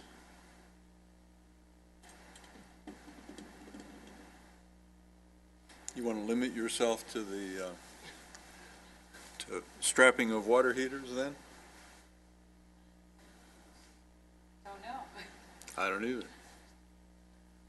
Well, I guess the concern, and there certainly should be some consideration if our friends at Sempra would charge a nuisance fee, and we know we're just a couple of miles down the road from the San Andreas Fault. You would never know if, I mean, you never know how many times you'd have to have the gas company come back and either relight the pilot, because I'm certainly no expert at that in my home. You have to reset the valve and then... Right, so I think that cost, or that potential cost, is something we should certainly consider, whether we want to pass that on to homeowners. Maybe we add it to the better built homes. I'm serious. Why not? Why not? Get your money's back on this if you want it. Well, we could just have a whole menu of options, pick and choose the code you want to subscribe to. Yeah. So if the direction was to consider potentially consider a revision to the municipal code to require inspections of strapping of water heaters. I think that's a proper course of action. Yeah. Well, we wouldn't take up that issue. It's not within our purview. It's strictly city council and building and safety, right? Yeah, the commission's action on this is simply limited to a recommendation. Do you think there should be an ordinance mandating it? Yes or no? But if you think strapping of water heaters is something to look into as part of a typical inspection, we'll just pass that along in the memo. City manager. So do you want a consensus or a motion? I love motions.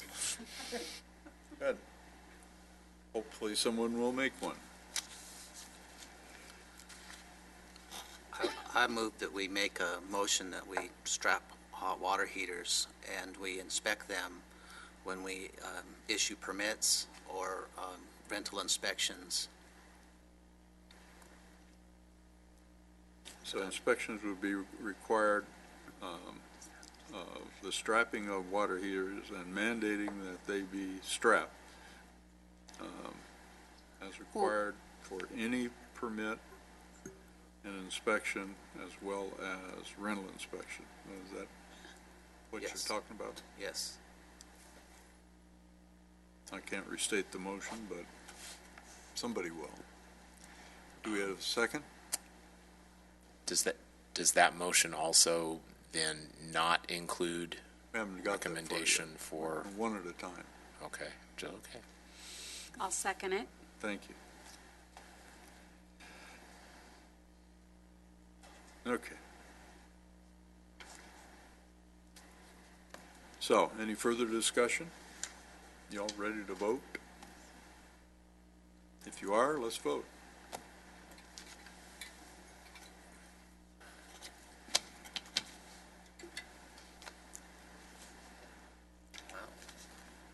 Motion passes 5-0. All right.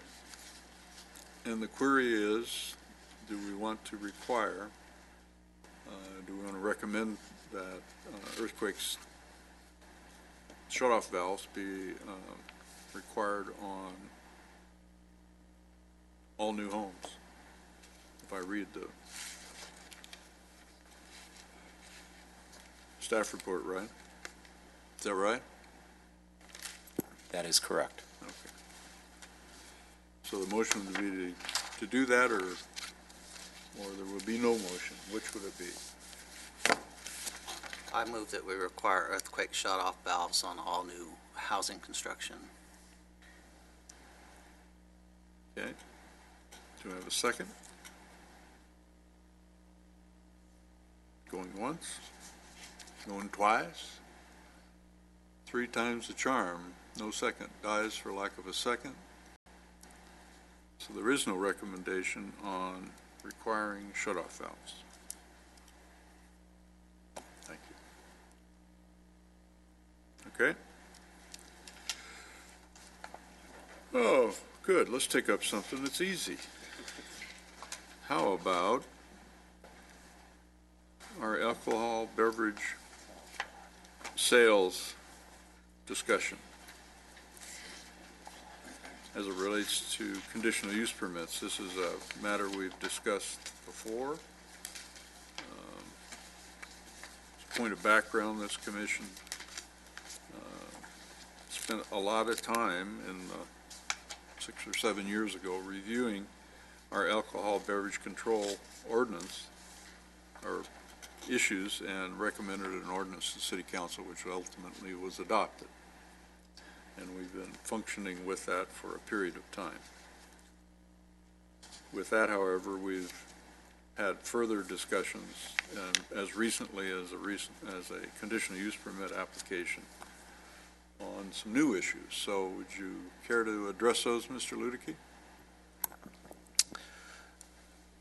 The purpose originally of having this on the agenda was for you to kind of take a look at the ordinance that we've been operating under, and also, I think even more to the point, look at the conditions that we generally apply to certain types of uses. Now, in many cases, those haven't been all that complicated, or I would even say controversial, but there have been issues with respect to certain off-site sale operations, and in particular issues of container sizes, type of products sold, all of which the ordinance gives the commission some latitude in terms of regulating via that condition process.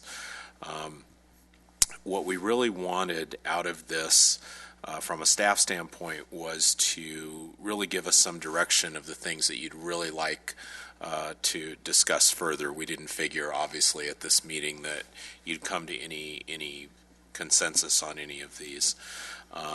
We did highlight for you some of the topics that we thought might be worthwhile. There's some of the things we were looking at.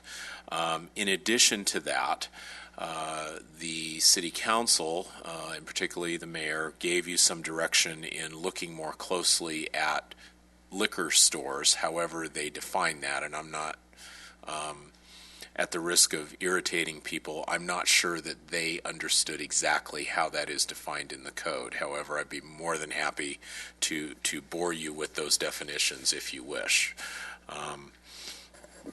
It's probably, at least from my chair when I was sitting there listening to the discussion, it seemed to me that the term liquor store included convenience markets, purveyors of alcoholic beverages in an off-sale situation as opposed to a restaurant or a supermarket. That was my impression. Whether that's correct or not, I don't know, but that was my impression. Yes, to some extent. And then, of course, there was a bit of a pullback, I thought, right at the end where the comment was made, and I apologize, I cannot remember which council member it was, who said, we're not talking about markets and those kinds of things, supermarkets. Those are not problems.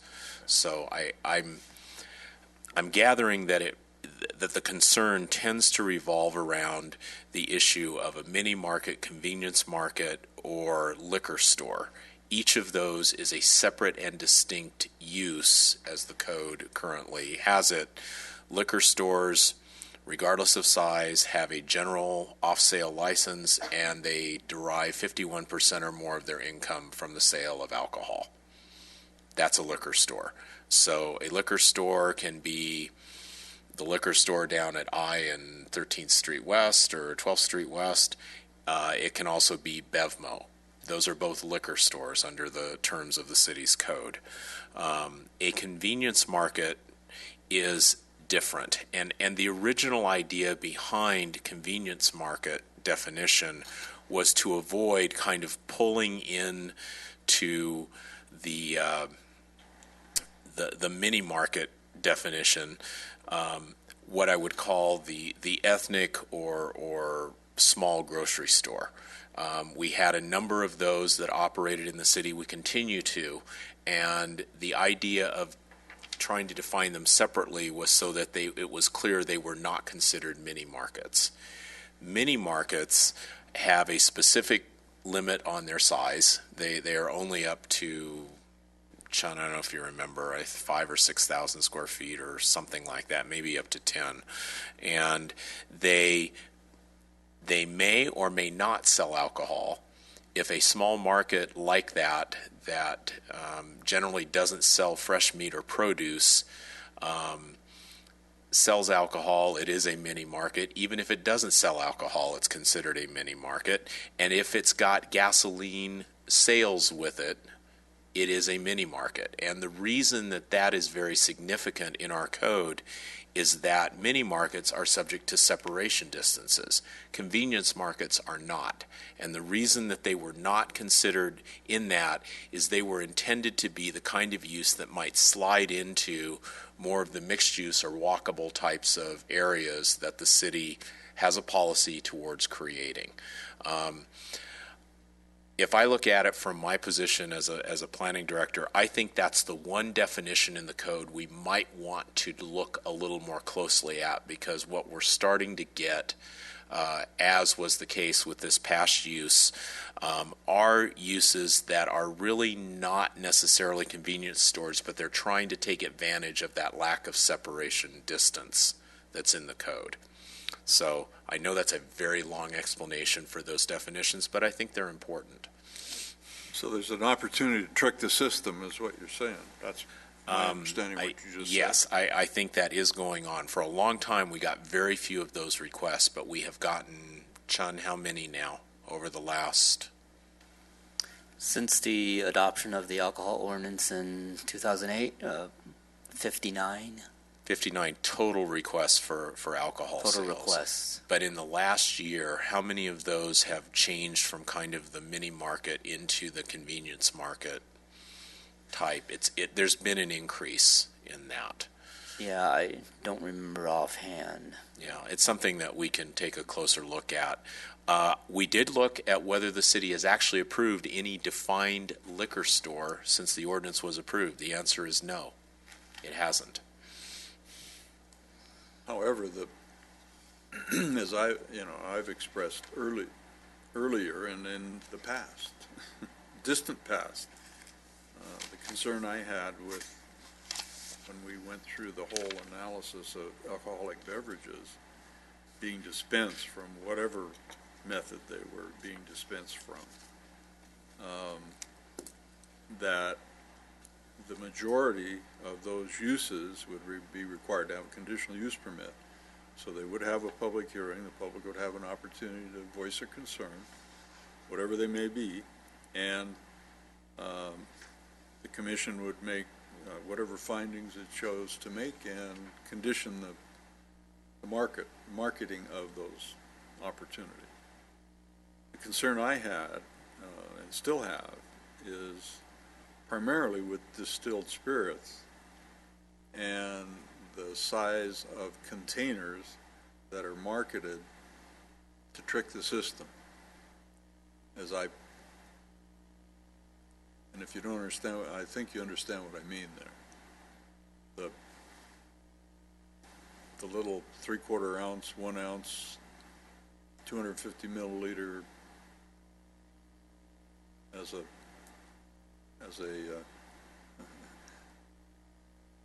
a friend used to call them. What did he call them? God,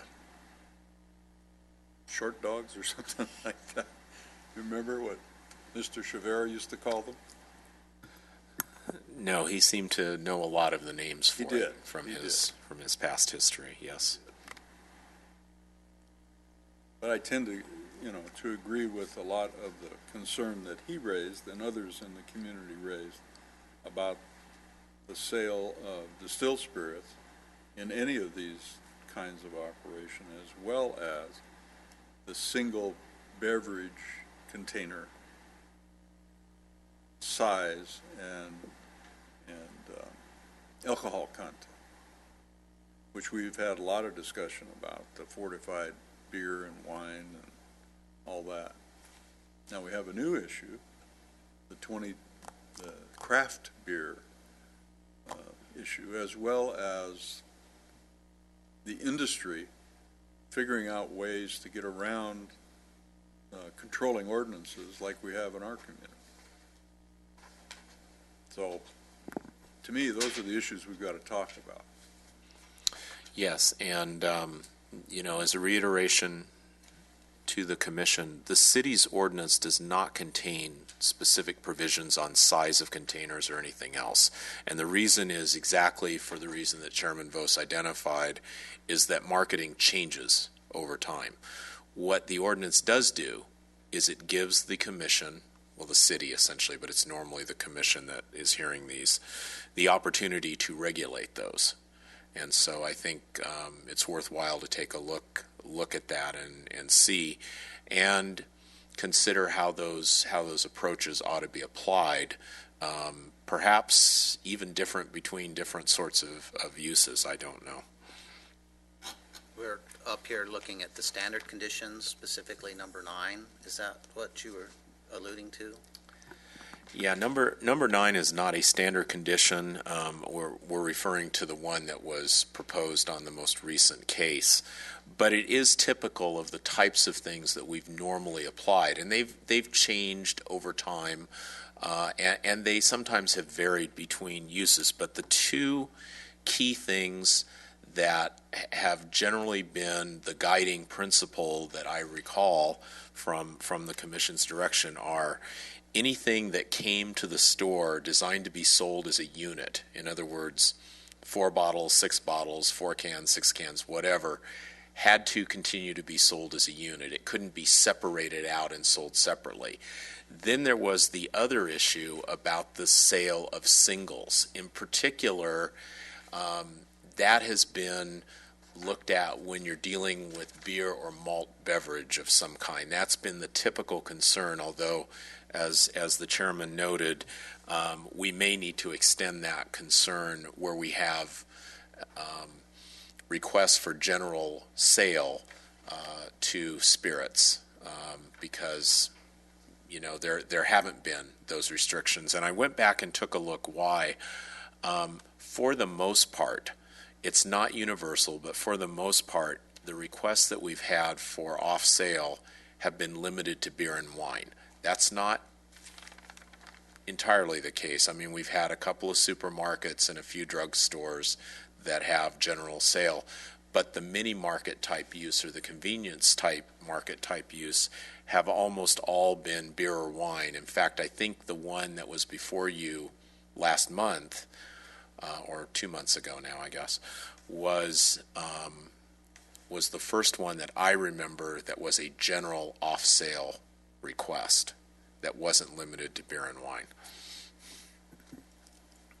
So Chairman Bose, our working thing that we're trying to do tonight on this alcohol thing is to change possibly the conditions on getting back to standard conditions, because we do have that where we limit the sizes. Is that what we're trying to do, or are we going to? I think the matter, other than introducing the issue tonight and giving ourselves and staff some direction to come back to us with further discussion. If that's the case, then there's a lot of other things here that that was brought in from Mr. Flores, and there were a couple of them I thought that were well worth looking at. One was establish an annual permit fee for all alcohol establishments to fund administration and enforcement, including a dedicated alcohol law enforcement officer. I don't know if we have to go so far as to dedicated law enforcement officer, but we certainly could have it as part of the business licensing, an annual permit fee to sell.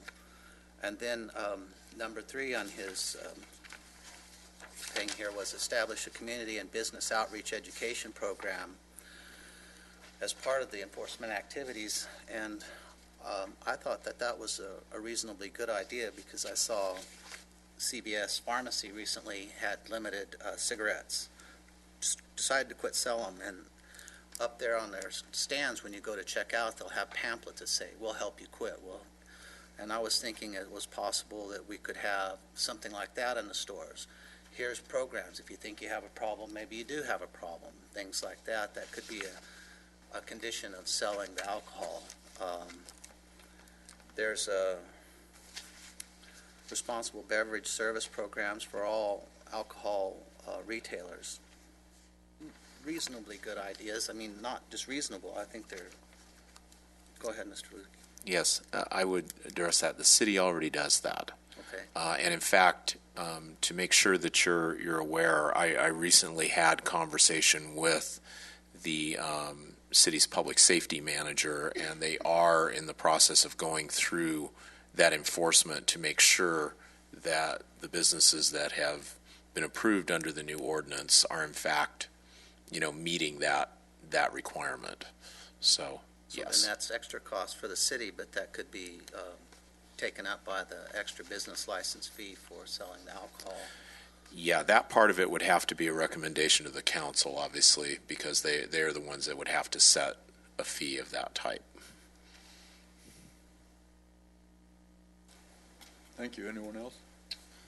Initially, I guess in the spirit of disclosure, I did invite Mr. Flores and Puebla Salud to enlighten us of certain activities that he has participated in, specifically in Palmdale. In our brief conversation, we discussed a program that Ventura County already, I guess, has been implemented. I read through some of these recommendations that has been, I guess, put together by a professor from the University of California, Riverside. And if I remember correctly, the mayor specifically mentioned that he wanted to do some sort of study to see how we can mitigate some of the issues and problems that are continuously occurring in the city of Lancaster. I am specifically involved in doing everything I possibly can as a regular citizen to curb some of the issues and problems that we've been having in the community as it pertains to drinking and driving. As most of you probably remember, Easter Sunday of 2014, a young lady, Giselle Mendoza, was killed in her bedroom when she slept at 3 o'clock in the morning. We had to raise thousands of dollars to bury that young lady. My organization has done everything possible that we possibly can to secure safer communities. For this reason, I invited Mr. Flores to see what they could do to help the city implement some sort of study to help us curb some of these issues that are occurring in our community that is completely out of hand and seriously ridiculous. Like the mayor, I had my issues with alcohol, and I'm very concerned. I am willing to do whatever it takes in this commission to see what we could do to not implement any more useless permits. For example, the one that we rejected a month or so ago in our Planning Commission meeting, that I'm very glad and thankful to our City Council for upholding our decision. If we could use any resources that Pueblo y Salud offers, I propose that we should allow them to see what they have to say. Since they are a community-based organization, I don't know if I agree 100% with what they do, but I do agree with the majority of what they do. And I think we should work with them some way, somehow, to see what kind of recommendations or any implementations that they suggest that could make our city much safer for our kids and our families. Thank you. You are correct. The recommendation from the Mayor and City Council was to hold in abeyance any future consideration of permits. As I understood it, the mini marts, convenience markets, liquor stores, you know, I don't think they understand the difference, or didn't understand the difference. They categorized everything as a liquor store. I think I know the difference. We all know the difference, I think. But generally speaking, any purveyor of alcoholic beverages, that requires a conditional use permit until a complete demographic study, and I'm not sure what that means. If it means engaging a demographer under a very broad spectrum of analysis of what we have in our community. We don't have, the commission doesn't have the resource nor the power to do that. However, staff may want to come back to us with a recommendation as to how we ought to approach this. Certainly the stakeholders, I would agree, and I think everyone here would agree to involve any stakeholder in this effort. And certainly people that have the expertise. I spent a lot of time. I spent a lot of time personally, a lot of years ago, working on a policy, alcohol beverage control policy, in both the city of Lancaster and the city of Palmdale, with a lot of stakeholders. Those policies ultimately turned into ordinances, which have been modified subsequent to that in both communities. So, I mean, I'm certainly not afraid of the issue, and I'll support you and our fellow colleagues here to bring this matter to the forefront. Certainly is a concern of mine. Mr. Ludicky, how would you suggest we proceed here?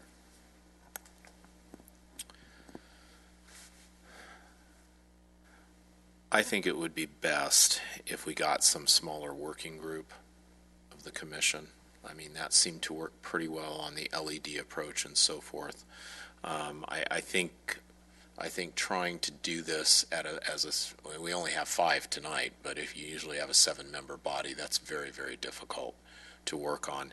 And I think it's important because, when you start looking at studies, I can tell you I've spent a week looking at various alcohol studies, and depending on what your final conclusion wants to be, you can find a study to support it.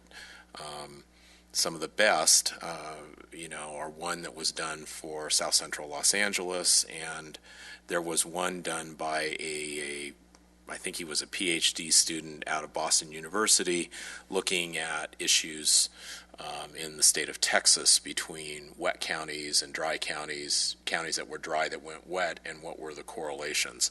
And one of the frustrations is that the data is never really clear. You can, for instance, out of Texas, as is always the case, I think when you have rather complex human behaviorally based things, some of the results were almost counterintuitive. You had an increase in aggravated assaults, for instance, in counties that went from wet or dry to wet, but at the same time, in those same counties, you had a decrease in driving while under the influence and domestic violence. And so I think one of the difficulties with these studies, and I would include the one they provided, is that they do a great job of indicating correlation, but a very poor job of indicating causation. And that's the thing that I'm always very, very wary about. You can look at density, you can look at all kinds of issues, but the fact is, Palmdale and Lancaster, Palmdale has what, Randy, 153 licensed outlets, something to that effect. Lancaster has 199, Santa Clarita has 343. So, are there differences in those communities? Yeah. Are they all related to how alcohol is marketed? No. So there's issues, and I think the best thing that you can come up with out of these studies is that each individual community kind of needs to figure out what's important to it and try to address those particular issues.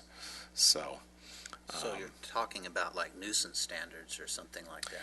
Yeah, and the state gives the cities certain kinds of latitude as to how they regulate alcoholic beverage control, but they don't ultimately have control over the licensing of that sale, and that's kind of a dual thing that we have to kind of always watch. So, but I think given the complications, getting back to your original question, I think the smaller group is probably worthwhile. Thank you. And thank you for providing us with the list of active businesses in the community. They're not all within the jurisdiction of the city. There are some are in the county. However, the majority are. I don't think the Weeville Inn is in the city, is it? No, I'm wondering if they simply did it by mailing address or whatever, in which case they may have picked up things that are technically in the county, but are the Lancaster zip code. But a Lancaster zip code or something. Whatever. I don't know that. And so, there's basically two categories. It's either restaurant, or three categories. There's restaurants and the supermarket, corporate-owned operations, and then there's the individual or small ownership groups. Yes, yeah. But as I said, studies that are based on behavior are always a little tricky. It wasn't that many years ago that totally unrelated matter, but the idea was that if you banned fast food restaurants, you'd get reductions in obesity rates. The follow-up studies in South Los Angeles have shown that's not true. So there are other factors that you always have to be aware of. And I think it's important because the idea behind the city's ordinance originally was to try to deal with what are known as the external effects of those particular establishments, not to try to address, worthy though it may be, the social effects from whether drinking is a good or a bad thing. And that's sometimes hard to separate out, but from a land use standpoint, that's what we have attempted to do in the ordinance as drafted, or I should say as adopted. You do have a speaker, Mr. Chairman? Oh, we do? Oh, yes. Good. We've been doing a lot of talking up here. Who is our speaker? I'm going to mispronounce Juanette. It is. Okay, thank you. I'm Juanette Colors. I work for Pueblo y Salud. Good evening and welcome. Well, thank you. I'm a prevention coordinator for Pueblo y Salud, and I wanted to kind of highlight a few things that you were speaking about. Javier Flores had talked about what we do environmental. We also do prevention, and one of the things that I did in my job was to work in the junior high schools and educate them on a 12-week program about drinking and drugs. There's 44 agencies that were funded from LA County Department of Health and Substance Abuse and Prevention in the area. And we were assigned Palmdale, but Tarzana, she's here, she's a prevention coordinator, was assigned Lancaster. Our job was to reduce underage drinking. So that is the reason why we are, advocates in regards to lowering alcohol outlets and reducing those. In regards to the study was done by, we met with the sheriff department and we took all of their crime data. That was used with the LA County Health Department's data. So those datas weren't a questionnaire or door-to-door. They were actually facts from the sheriff and from the health department. And like I said, we're one of the 44 agencies, and this SPA 1 has the worst health disparity of all of LA County. It has the worst drinking, it has the worst diseases that are associated with drinking, it has the worst cancer, it has all of these issues. So all of these issues, and this data is not manipulated, it's a fact. I mean, it's LA County's fact that we have the worst disparities here. So as a community, it's our job to be concerned about the health of our community. It's our job to be concerned with our youth and our children and set examples. So the reason in regards to the outlets, even though Santa Clarita may have 300 and whatever outlets, they're a part of this grant as well. We meet with people in Santa Clarita that have problems too. So we're all over the whole LA County trying to reduce this. So I ask for you to really look at this and implement this and make your community better, which is all of our community, and think about these outlets that are coming in and wanting to get additional licenses and their density to our schools and to our sensitive sites, our churches. So I just wanted to make that clear about what we had done, and we had pulled in educators and people that have been doing this as a profession. These are not just people that are evaluators. These are actual people that have been doing this since the beginning of time to make our area better. So if you had any questions, feel free to give us a call. Thank you. Thank you very much for your comments. Have another speaker. Mr. Chair? Go ahead. Ms. Colors, again, Pueblo y Salud was also instrumental in helping a subcommittee on drugs, alcohol, and tobacco prevention at Antelope Valley Hospital. The original task of the subcommittee through the hospital, led by Dr. Dadana Krishna, board member, was to gather a team of professional stakeholders in the community. For example, the captain of the CHP here in Lancaster, and Sergeant Teresa Dawson, and Officer Gil Hernandez, Dr. Mark Marshall, Doretta Thompson, board member, Eastside Union School District, just some of the members in that, and our newly city council woman, Angela Underwood Jacobs, who serves as the vice chair of the subcommittee. Pueblo y Salud was instrumental to provide curriculum to the Eastside School District that will teach these kids and bring awareness about drugs, alcohol, and tobacco. Just the awareness, not telling them, don't drink, don't smoke, don't do drugs. We just simply say these are the consequences of it. So we've been doing this for over a year. And we're doing programs of this sort in the community with major stakeholders. It would only make sense that as a city we do something to curb some of the big issues. When a young man is coming home from work at 2:30 in the morning and it's at the light waiting and he's only a mile away and a drunk driver hits his car and explodes and kills him on the spot, that's concerning. That's very concerning. So this is a monumental task that needs to be taken seriously. I think it's probably a little beyond us. It's something the city council needs to do with the mayor as the head and do whatever it is we need to do to help curve this. And again, I hope that Puebla y Salud is involved. Thank you. Mr. Chairman, you have a request from Xavier Flores, but you did provide him time at the beginning of the meeting, so it's your discretion. 3 minutes. We've got 3 minutes. You're welcome to speak. And Mr. welcome Chair, back. and I'm sorry. Welcome back. Thank you, Mr. Chair and honorable commissioners. Javier Flores with Puebla y Salud again.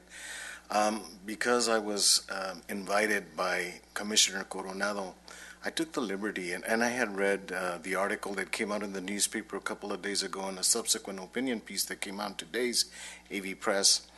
I took the liberty to call or email Dr. Robert Nash Parker from the Presley Center of he studies crime and alcohol, essentially, the relationship between those two at UC Riverside. And I asked him if he would be available to do a similar study in the city of Lancaster as the one he did about a year and a half ago in the city of Palmdale. And you're absolutely right, Mr. Ludicky. That study that he did in Palmdale did not show a causal effect, but a correlating. It's very difficult. It's very difficult. But what he managed to demonstrate was that there are locations in the city of Palmdale that is very significantly oversaturated with alcohol outlets. We have areas where we call them areas of alcohol density. And in those same locations, what he found was that violent crime was in some instances 12 times higher than the city norm.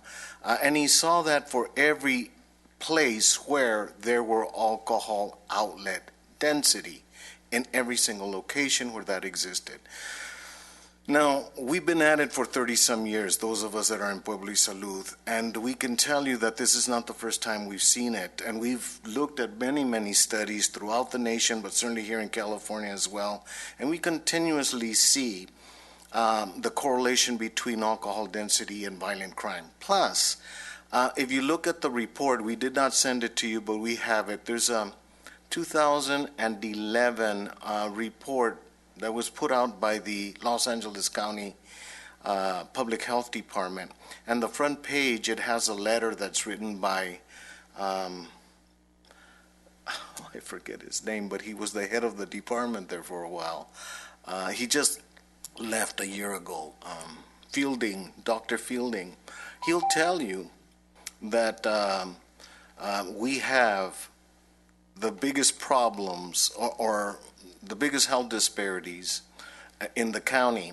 And 15 years ago, he warned us that alcohol was a huge contributing factor.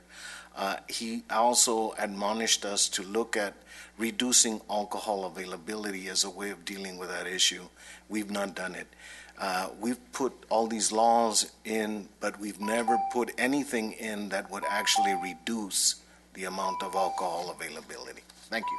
Thank you for your comments. Have another speaker? Yes. Jennifer Arayan. Evening and welcome. Thank you. I'm the prevention coordinator, and I work here locally at Tarzana Treatment Centers. And I just want to basically just leave my business card and let you guys know that we're also part of Antelope Valley Alcohol Prevention Coalition, and we're currently working on a couple things with the city manager as far as adopting a local social host ordinance for the city of Lancaster, which was mentioned a little bit earlier about another county previously that has adopted that social host ordinance in regards to help reducing, all the accidents and tragedies that have been going on. And we're also in the schools. We do prevention work at Cole Middle School, and that's part of the coalition that we do. But and I'm also a facilitator of the RBS training, which is responsible beverage service training classes that we offer for the city of Lancaster that is a part of the conditional use permit.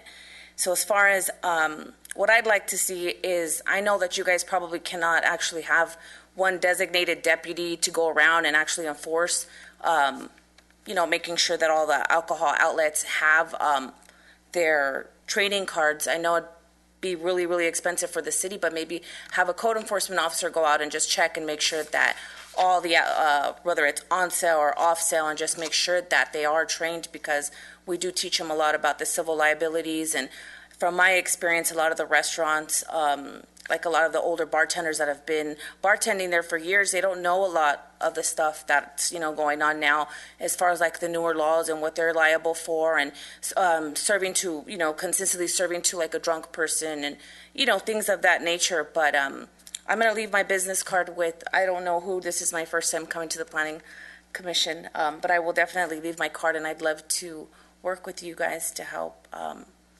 fight these issues that we have going on in the city, and we do partner with PYS also. Very good, So, thank you. You thank can you. leave your card with Mr. Ludicky, certainly.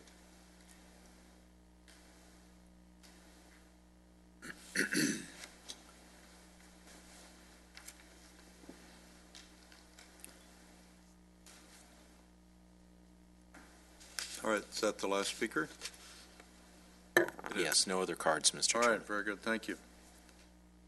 Unlike the city council, when we take up a matter, we allow folks to continue to speak. At the city council meetings, once the item is called, there's no additional speaker cards allowed to be submitted. So we're more than happy to listen to folks who have productive things to say, and we take them very seriously. Thank you.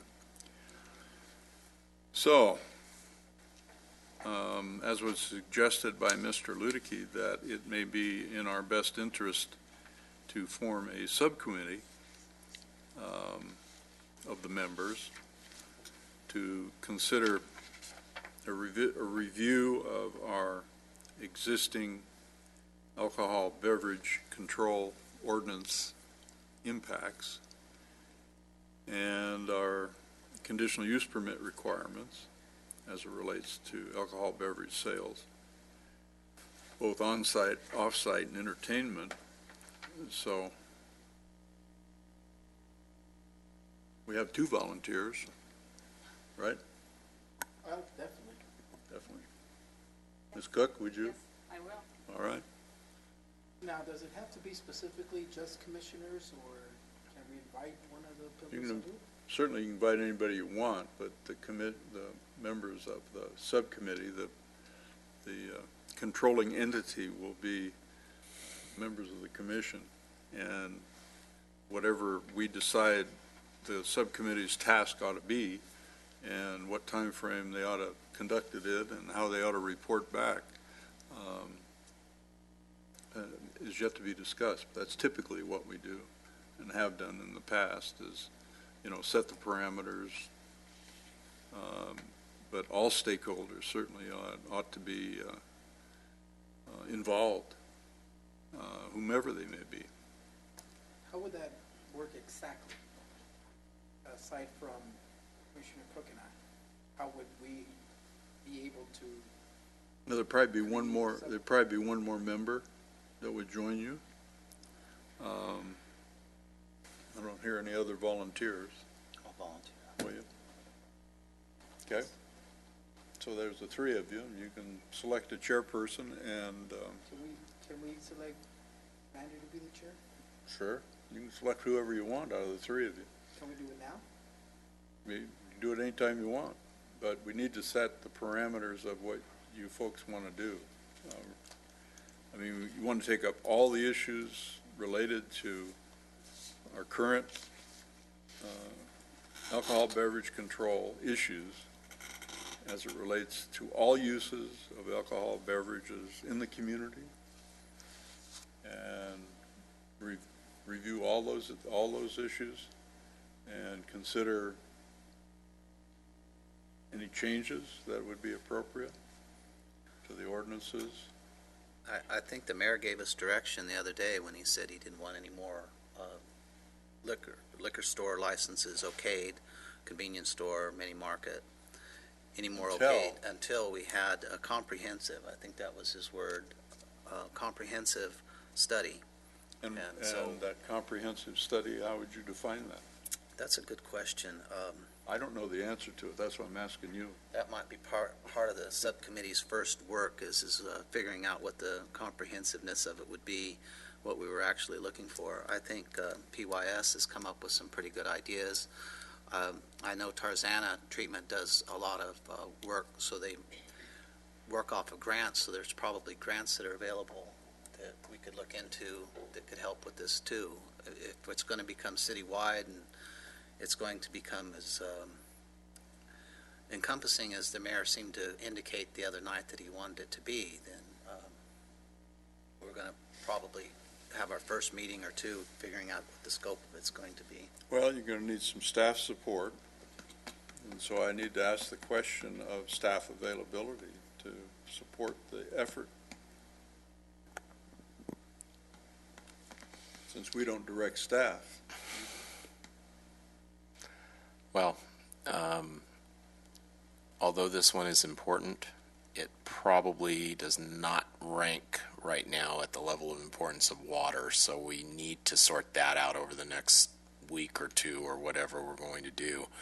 But following that, we should be able to start to coordinate with the members of the subcommittee and try to set up some initial meetings and so forth, at least to start with between staff and the commission members to try and get a feel for the way we should approach this. I imagine it's going to take us a few months to go through this effort. And in the meantime, we're not supposed to, as a commission, with direction, or can we still consider it? No, the CUPs that come before us. Conditional use permit applications for alcohol beverages in the convenience liquor store arena have been put on hold. Okay. That's already been done. To clarify, and I already actually had that conversation with the city attorney's office. We're obviously notifying those applicants that are already in here about that situation.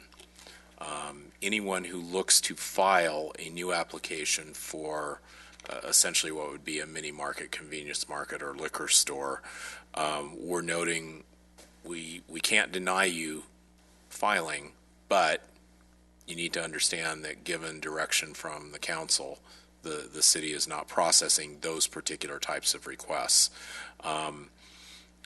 Ones that didn't seem to fall within the purview of concern of the city council, specifically restaurants, you're going to continue to see those come forward. I don't think there was any, unless Chairman Vosch, you heard something different, I didn't hear those listed as an item of concern.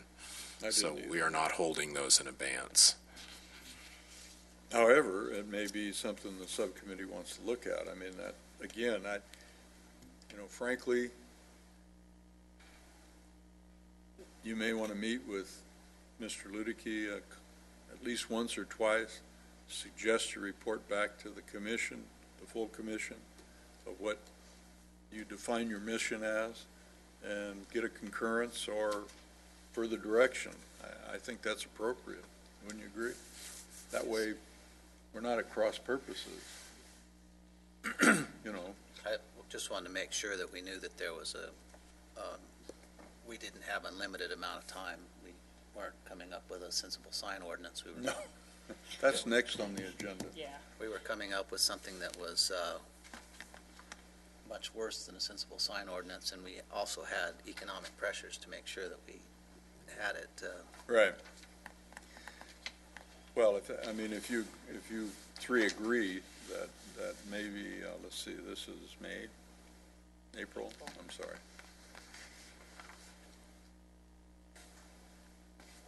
So maybe by the meeting in June, which is 2 meetings from now, or 2 regular meetings from now,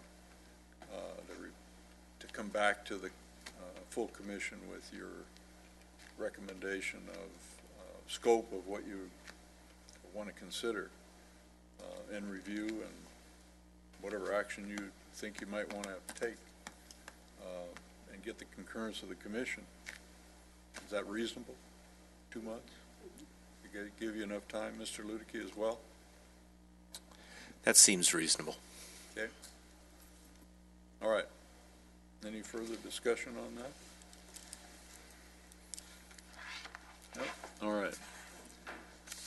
So, the last continued business is the temporary promotional sign draft ordinance.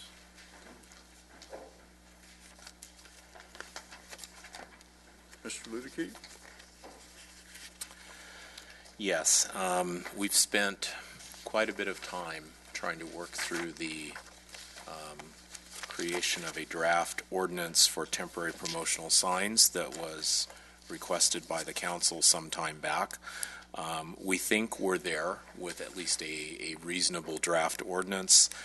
If you concur as a commission, we will begin the process of involving the appropriate stakeholders in this, and we will intend to set legal hearings beginning with your May meeting so that you can take testimony, provide direction, and ultimately make a recommendation on this one way or the other to the City Council. I just had a few comments and maybe a question on it. On the second page where it says, Second page of the proposed ordinance? yes, teardrop sign shall be installed on a metal frame. Are we just limiting it to metal, or can it be the fiberglass, or not that important? I just want to make sure that it's not confining.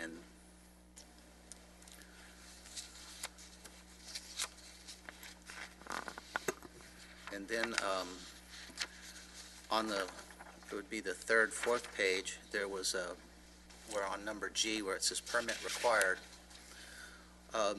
It sounds to me like this is written to where you're going to have to get a permit every time you want to put up a sign, and then you're limited to how often you can go back in and then put that sign up. So you'd have to go back to the city every 30 or 60 days or however many times per year. I was wondering if it was possible if maybe we could have a yearly permit on temporary signs and say, this is your standard that you have to do, and that would keep the business owner from having to come back so frequently on signs.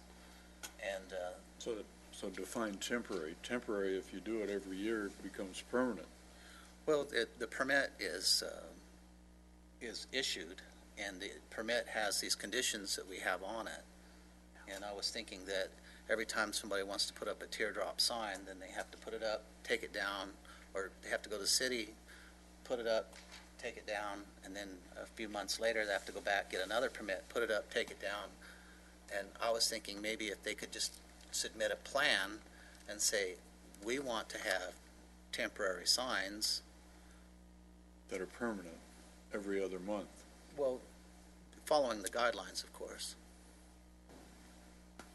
So if I understand, because I'm not prepared to provide you an answer at this point, what you're asking is, could you, for example, in January say, I know that for the whatever total 90 days that I'm allowed, I want it this period, this period, this period, I'd like you to permit me that now.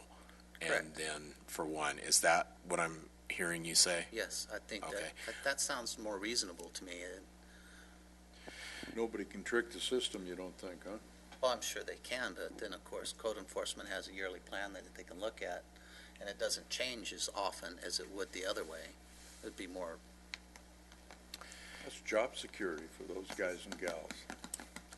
Yeah, I think what we'd want to look at is the ability for the code enforcement officers to really understand those, and whether it's just easier to have the individual permit and so forth. I was just thinking of it as traffic in and out of City Hall. We like people. We like to see them come in. Anything else? I thought that was sensible.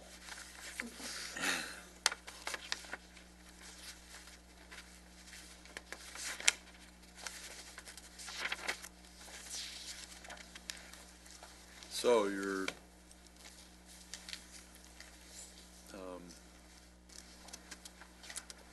so without objection, your direction would be then to bring the draft ordinance back for action of the commission.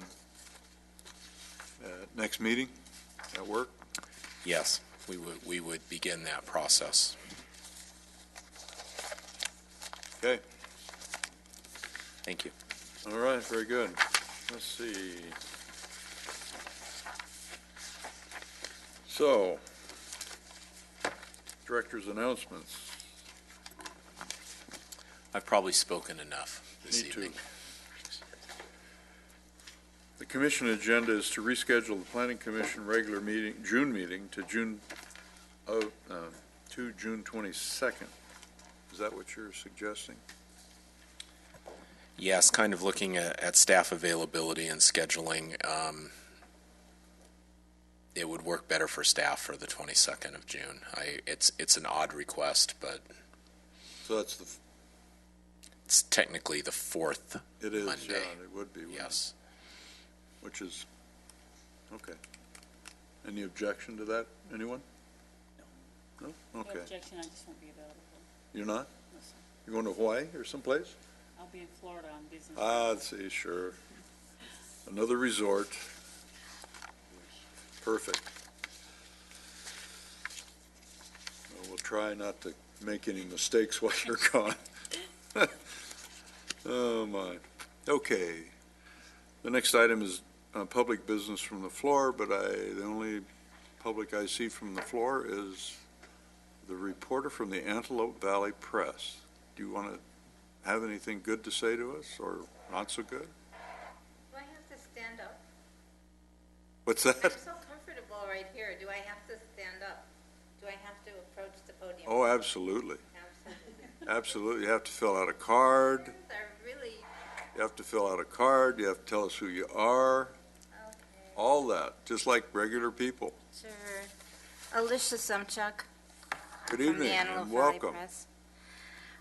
So about, is this just anything, or could I go back to an item that was on the agenda? You can talk about anything you want. Anything. Whether you get any Okay. response out of this is The another gray- question. The gray water, Sure, I had a couple of thoughts about that. sure. There was one thing that he said you could get possibly rebates from like sanitation water kind of stuff, right? Something like that? Did he say something like that? Did everybody hear, or anybody hear what I heard? He said that. But prior to that, he said that the gray water won't come from the toilet or from the kitchen sink.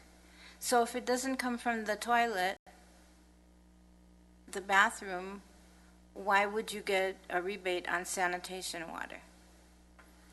It would be the amount of water that I would just, flush into the I system. didn't see why, it doesn't seem like if you're not using that for the gray water, why would you get a rebate on that? That was one thing that came to mind. And then the other thing, you said maybe, I think Ms. Cook, you said something about maybe not making it mandatory for all houses, but leaving it up to the individual purchasers, homeowners, if they want to do it or not. And I was wondering if the price would be the same, because he said around $7,500 or $8,500 to start with, and he's looking at a whole tract of maybe 150, 200 homes. So if, say, he only got 25 homes out of that tract, would it still be that 7,500, or would the price shoot up? My guess is that if you have those kinds of questions of the presenter, you might Ask the get his presenter. phone number and email address from Mr. Ludicky and pose them directly. Right, or I was wondering if, The presenter is he's an entrepreneur. right, We're using him as a resource Right. because he offered the resource. Right. Just like some of the other speakers tonight have offered their resource. Right. And we're more than willing to listen to folks like Sure. that. So I'd suggest that you ask those questions directly because, I'm not sure of the answers either, and I'm Right. not sure anybody else is. So. yeah, I just thought maybe you might want to contemplate that too when you're discussing it. And I also cover water issues. And somebody came, and I don't know if it was him or who it was, or if it was the same company, but it was Nexus something or other, that came and did a presentation to Palmdale Water District. And the person that presented to Palmdale Water District told them that AVEC is Antelope Valley East Kern Water Agency, that they're on board, and that the city of Lancaster is on board. So, that's it. Bye. Thank you very much. Sure. Wasn't that fun? Oh, yeah. We're going to meet next Monday. Depends how we adjourn. So our previous discussion, we talked about taking up the water conservation measures issue in a special meeting next Monday if your schedules would allow. And if, so that would mean that we would have to adjourn this meeting to a special meeting of April 27th at whatever time you guys want to talk about. I'll be available. I'll make myself available. So whatever time you guys agree to. Is it going It's to your be in day the, off, isn't it? Yes. Is it going to be in the public safety conference room or? Maybe it'll be, I don't know where it'll be. It'll be in here, I think, if this room is available. I would agree. If this is available, this is the proper venue, given the nature of the discussion.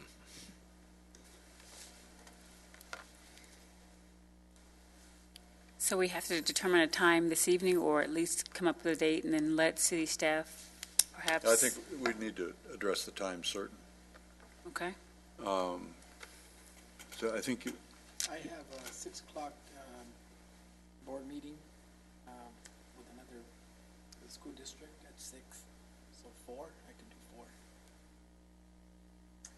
don't know. I'm not sure. Mondays are very difficult for me because I take a lot of admissions for patients during the day, and I'm leaving town that evening, so I'm not sure. I will do my best to try to make it here. Okay. Can you let me know what time that you do agree on? Can you do 4? I can do 3, 2, 4. Because it's a day off. It's going to be a work day. Isn't it? If we do 2 hours, then we're going to lose somebody because that's discussion's going to go over 2 hours. You think it will? Did tonight. You keeping clock on us now? There's a few of them up here. Yeah. How about you? 4? I will make that work. Okay. So we'll inform the other commissioners. 4 o'clock? Is that all right? So it would be appropriate then, if there are no objections, to adjourn till April 27th at 4 p.m. here in these chambers, unless that has to change, and you'll notify us if it does. And the only agenda item will be to discuss the potential water conservation measures. Would that be correct? Yeah, we'll probably further modify that for new construction so that it's clear. So it's clear, but, all right. Everybody agree to that? Yes. All right, then we stand adjourned until that date and time. Thank you all. Thank you. So just go ahead and take this one tomorrow.